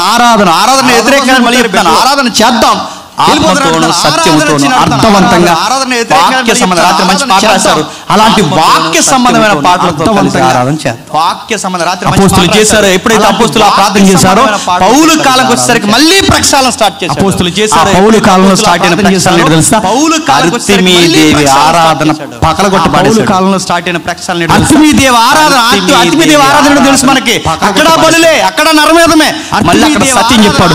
మళ్ళీ ఆ ప్రజలను మార్చడానికి పౌలు శరబెట్టింది తెలుసా? చెప్పాడు. మళ్ళీ వాక్యాన్ని చెప్పాడు. ఎప్పుడైతే వాక్యాన్ని చెప్పాడో ఆ వాక్యం చెప్పాక అర్తిమీదేవి ఆరాధన నుంచి ఒక సంఘంగా ఫామ్ అయ్యారట. ఆ సంఘం పేరే ఎఫెసీ సంఘం. ఒక సంఘం. ఆ ఎఫెసీ సంఘానికి రాసిన పత్రికలే అక్కడ ఉన్న కాపరి కుర్రోడు తిమోతికి రాసిన మొదటి పత్రిక, రెండవ పత్రిక. అంటే ఇవన్నీ మీరు చదవండి. ఎక్కడికి పోయినా ప్రజల్లో మూఢనమ్మకాలు పోవాలంటే మనందరం చేయాల్సిన పని అని చెప్పండి. ఎక్కడికి పోయినా బైబిల్, ఈ బైబిల్ పాటించాలనే ఆదాముని ఆజ్ఞగా పెట్టాడు. ఈ బైబిల్ పాటించాలనే నావోహుని పెట్టాడు. ఈ బైబిల్ పాటించాలని అబ్రహాముని పెట్టాడు. ఈ బైబిల్ పాటించాలని ఇస్సాకు యాకోబులు ఇచ్చారు. ఈ బైబిల్ పాటిస్తూ ప్రజలు కనబడాలని ఇశ్రాయేలు పెట్టాడు. ఈ బైబిల్ పాటించాలనే ప్రజలలో రాజులను పెట్టాడు. ఇప్పుడు ఈ బైబిల్ పాటించే ప్రజలకు మనం కనబడాలనే చెప్పాలి. ప్రజలలో క్రైస్తవులైన మనల్ని పెట్టారు. బయట చూసి మాట్లాడారు, మాలాగా మీ గొడవలు ఉండవు, మాలాగా కహాలు ఉండవు, మాలాగా రకరకాలు ఉండవు. మీరు ఇంత సిస్టమేటిక్ గా ఎలా ఉంటున్నారా? దేన్ని బట్టి మీకు ఇంత సిస్టమేటిక్ గా ఉంటున్నారా అంటే అప్పుడు మీరు చెప్పాలి. చెప్పండి, దీన్ని బట్టి మేము సిస్టమేటిక్ గా బతుకుతున్నారా అని చెప్పాలి. మా కింగ్ అది కాదు ఇది కాదు, మా కింగ్ ఇందులో ఉన్నాడని చెప్పాలి. గుర్తుపెట్టుకున్నారా అని చెప్పాలి. దీన్ని బట్టి మా కాపురాలు దీన్ని బట్టే జరుగుతాయి, మా స్నేహాలు దీన్ని బట్టే జరుగుతాయి, మా స్నేహాలు దీన్ని బట్టే జరుగుతాయి. బయట కల్చర్ ఎంత డిస్టర్బెన్స్ అయినా మా కల్చర్ మాత్రం ఇంచులో కూడా డిస్టర్బెన్స్ రాదు. దట్ ఈస్ బైబిల్ అని చెప్పండి. ఈ బైబిల్ అంతకు పాటించారు. అందుకే చదవండి, బోధించండి, మాట్లాడండి. ఈ బైబిల్ ని ఎంత దూరం చూపిస్తారో అంత దూరం ప్రజలకు. ఇంటికి 5-6 బైబిల్ ఉన్నాయి. ఇంటికి 5-6 బైబిల్ చదివే భక్తులే లేరు ప్రజలకు. ఇంటికి 5-6 బైబిల్, అందరూ బైబిల్ వచ్చేవాళ్ళే, అందరూ బైబిల్ ఇచ్చేవాళ్ళే. బైబిల్ చదవకపోతే ఓషియా కాలంలో దేశం ఎలా అయిపోయిందో ఇప్పుడు మీరు నేను బైబిల్ చదవకపోయినా మన కుటుంబాలతో సహా మళ్ళీ నాగరికతలు అలాగే. అందుకే బైబిల్ చదవండి, ఈ క్రీస్తుని చూపించండి, ఈ బైబిల్ పాటించండి. ప్రజలకు క్రిస్టియానిటీ అంటే ఏంటో మన నైతికతలో చూపించండి. దేవుడు మిమ్మల్ని అందరినీ దీవించి ఆశీర్వదించును గాక. ఆమేన్ ఆమేన్ ఆమేన్. దేవుడు మిమ్మల్ని అందరినీ దీవించి ఆశీర్వదించును గాక. ప్రేమగల తండ్రి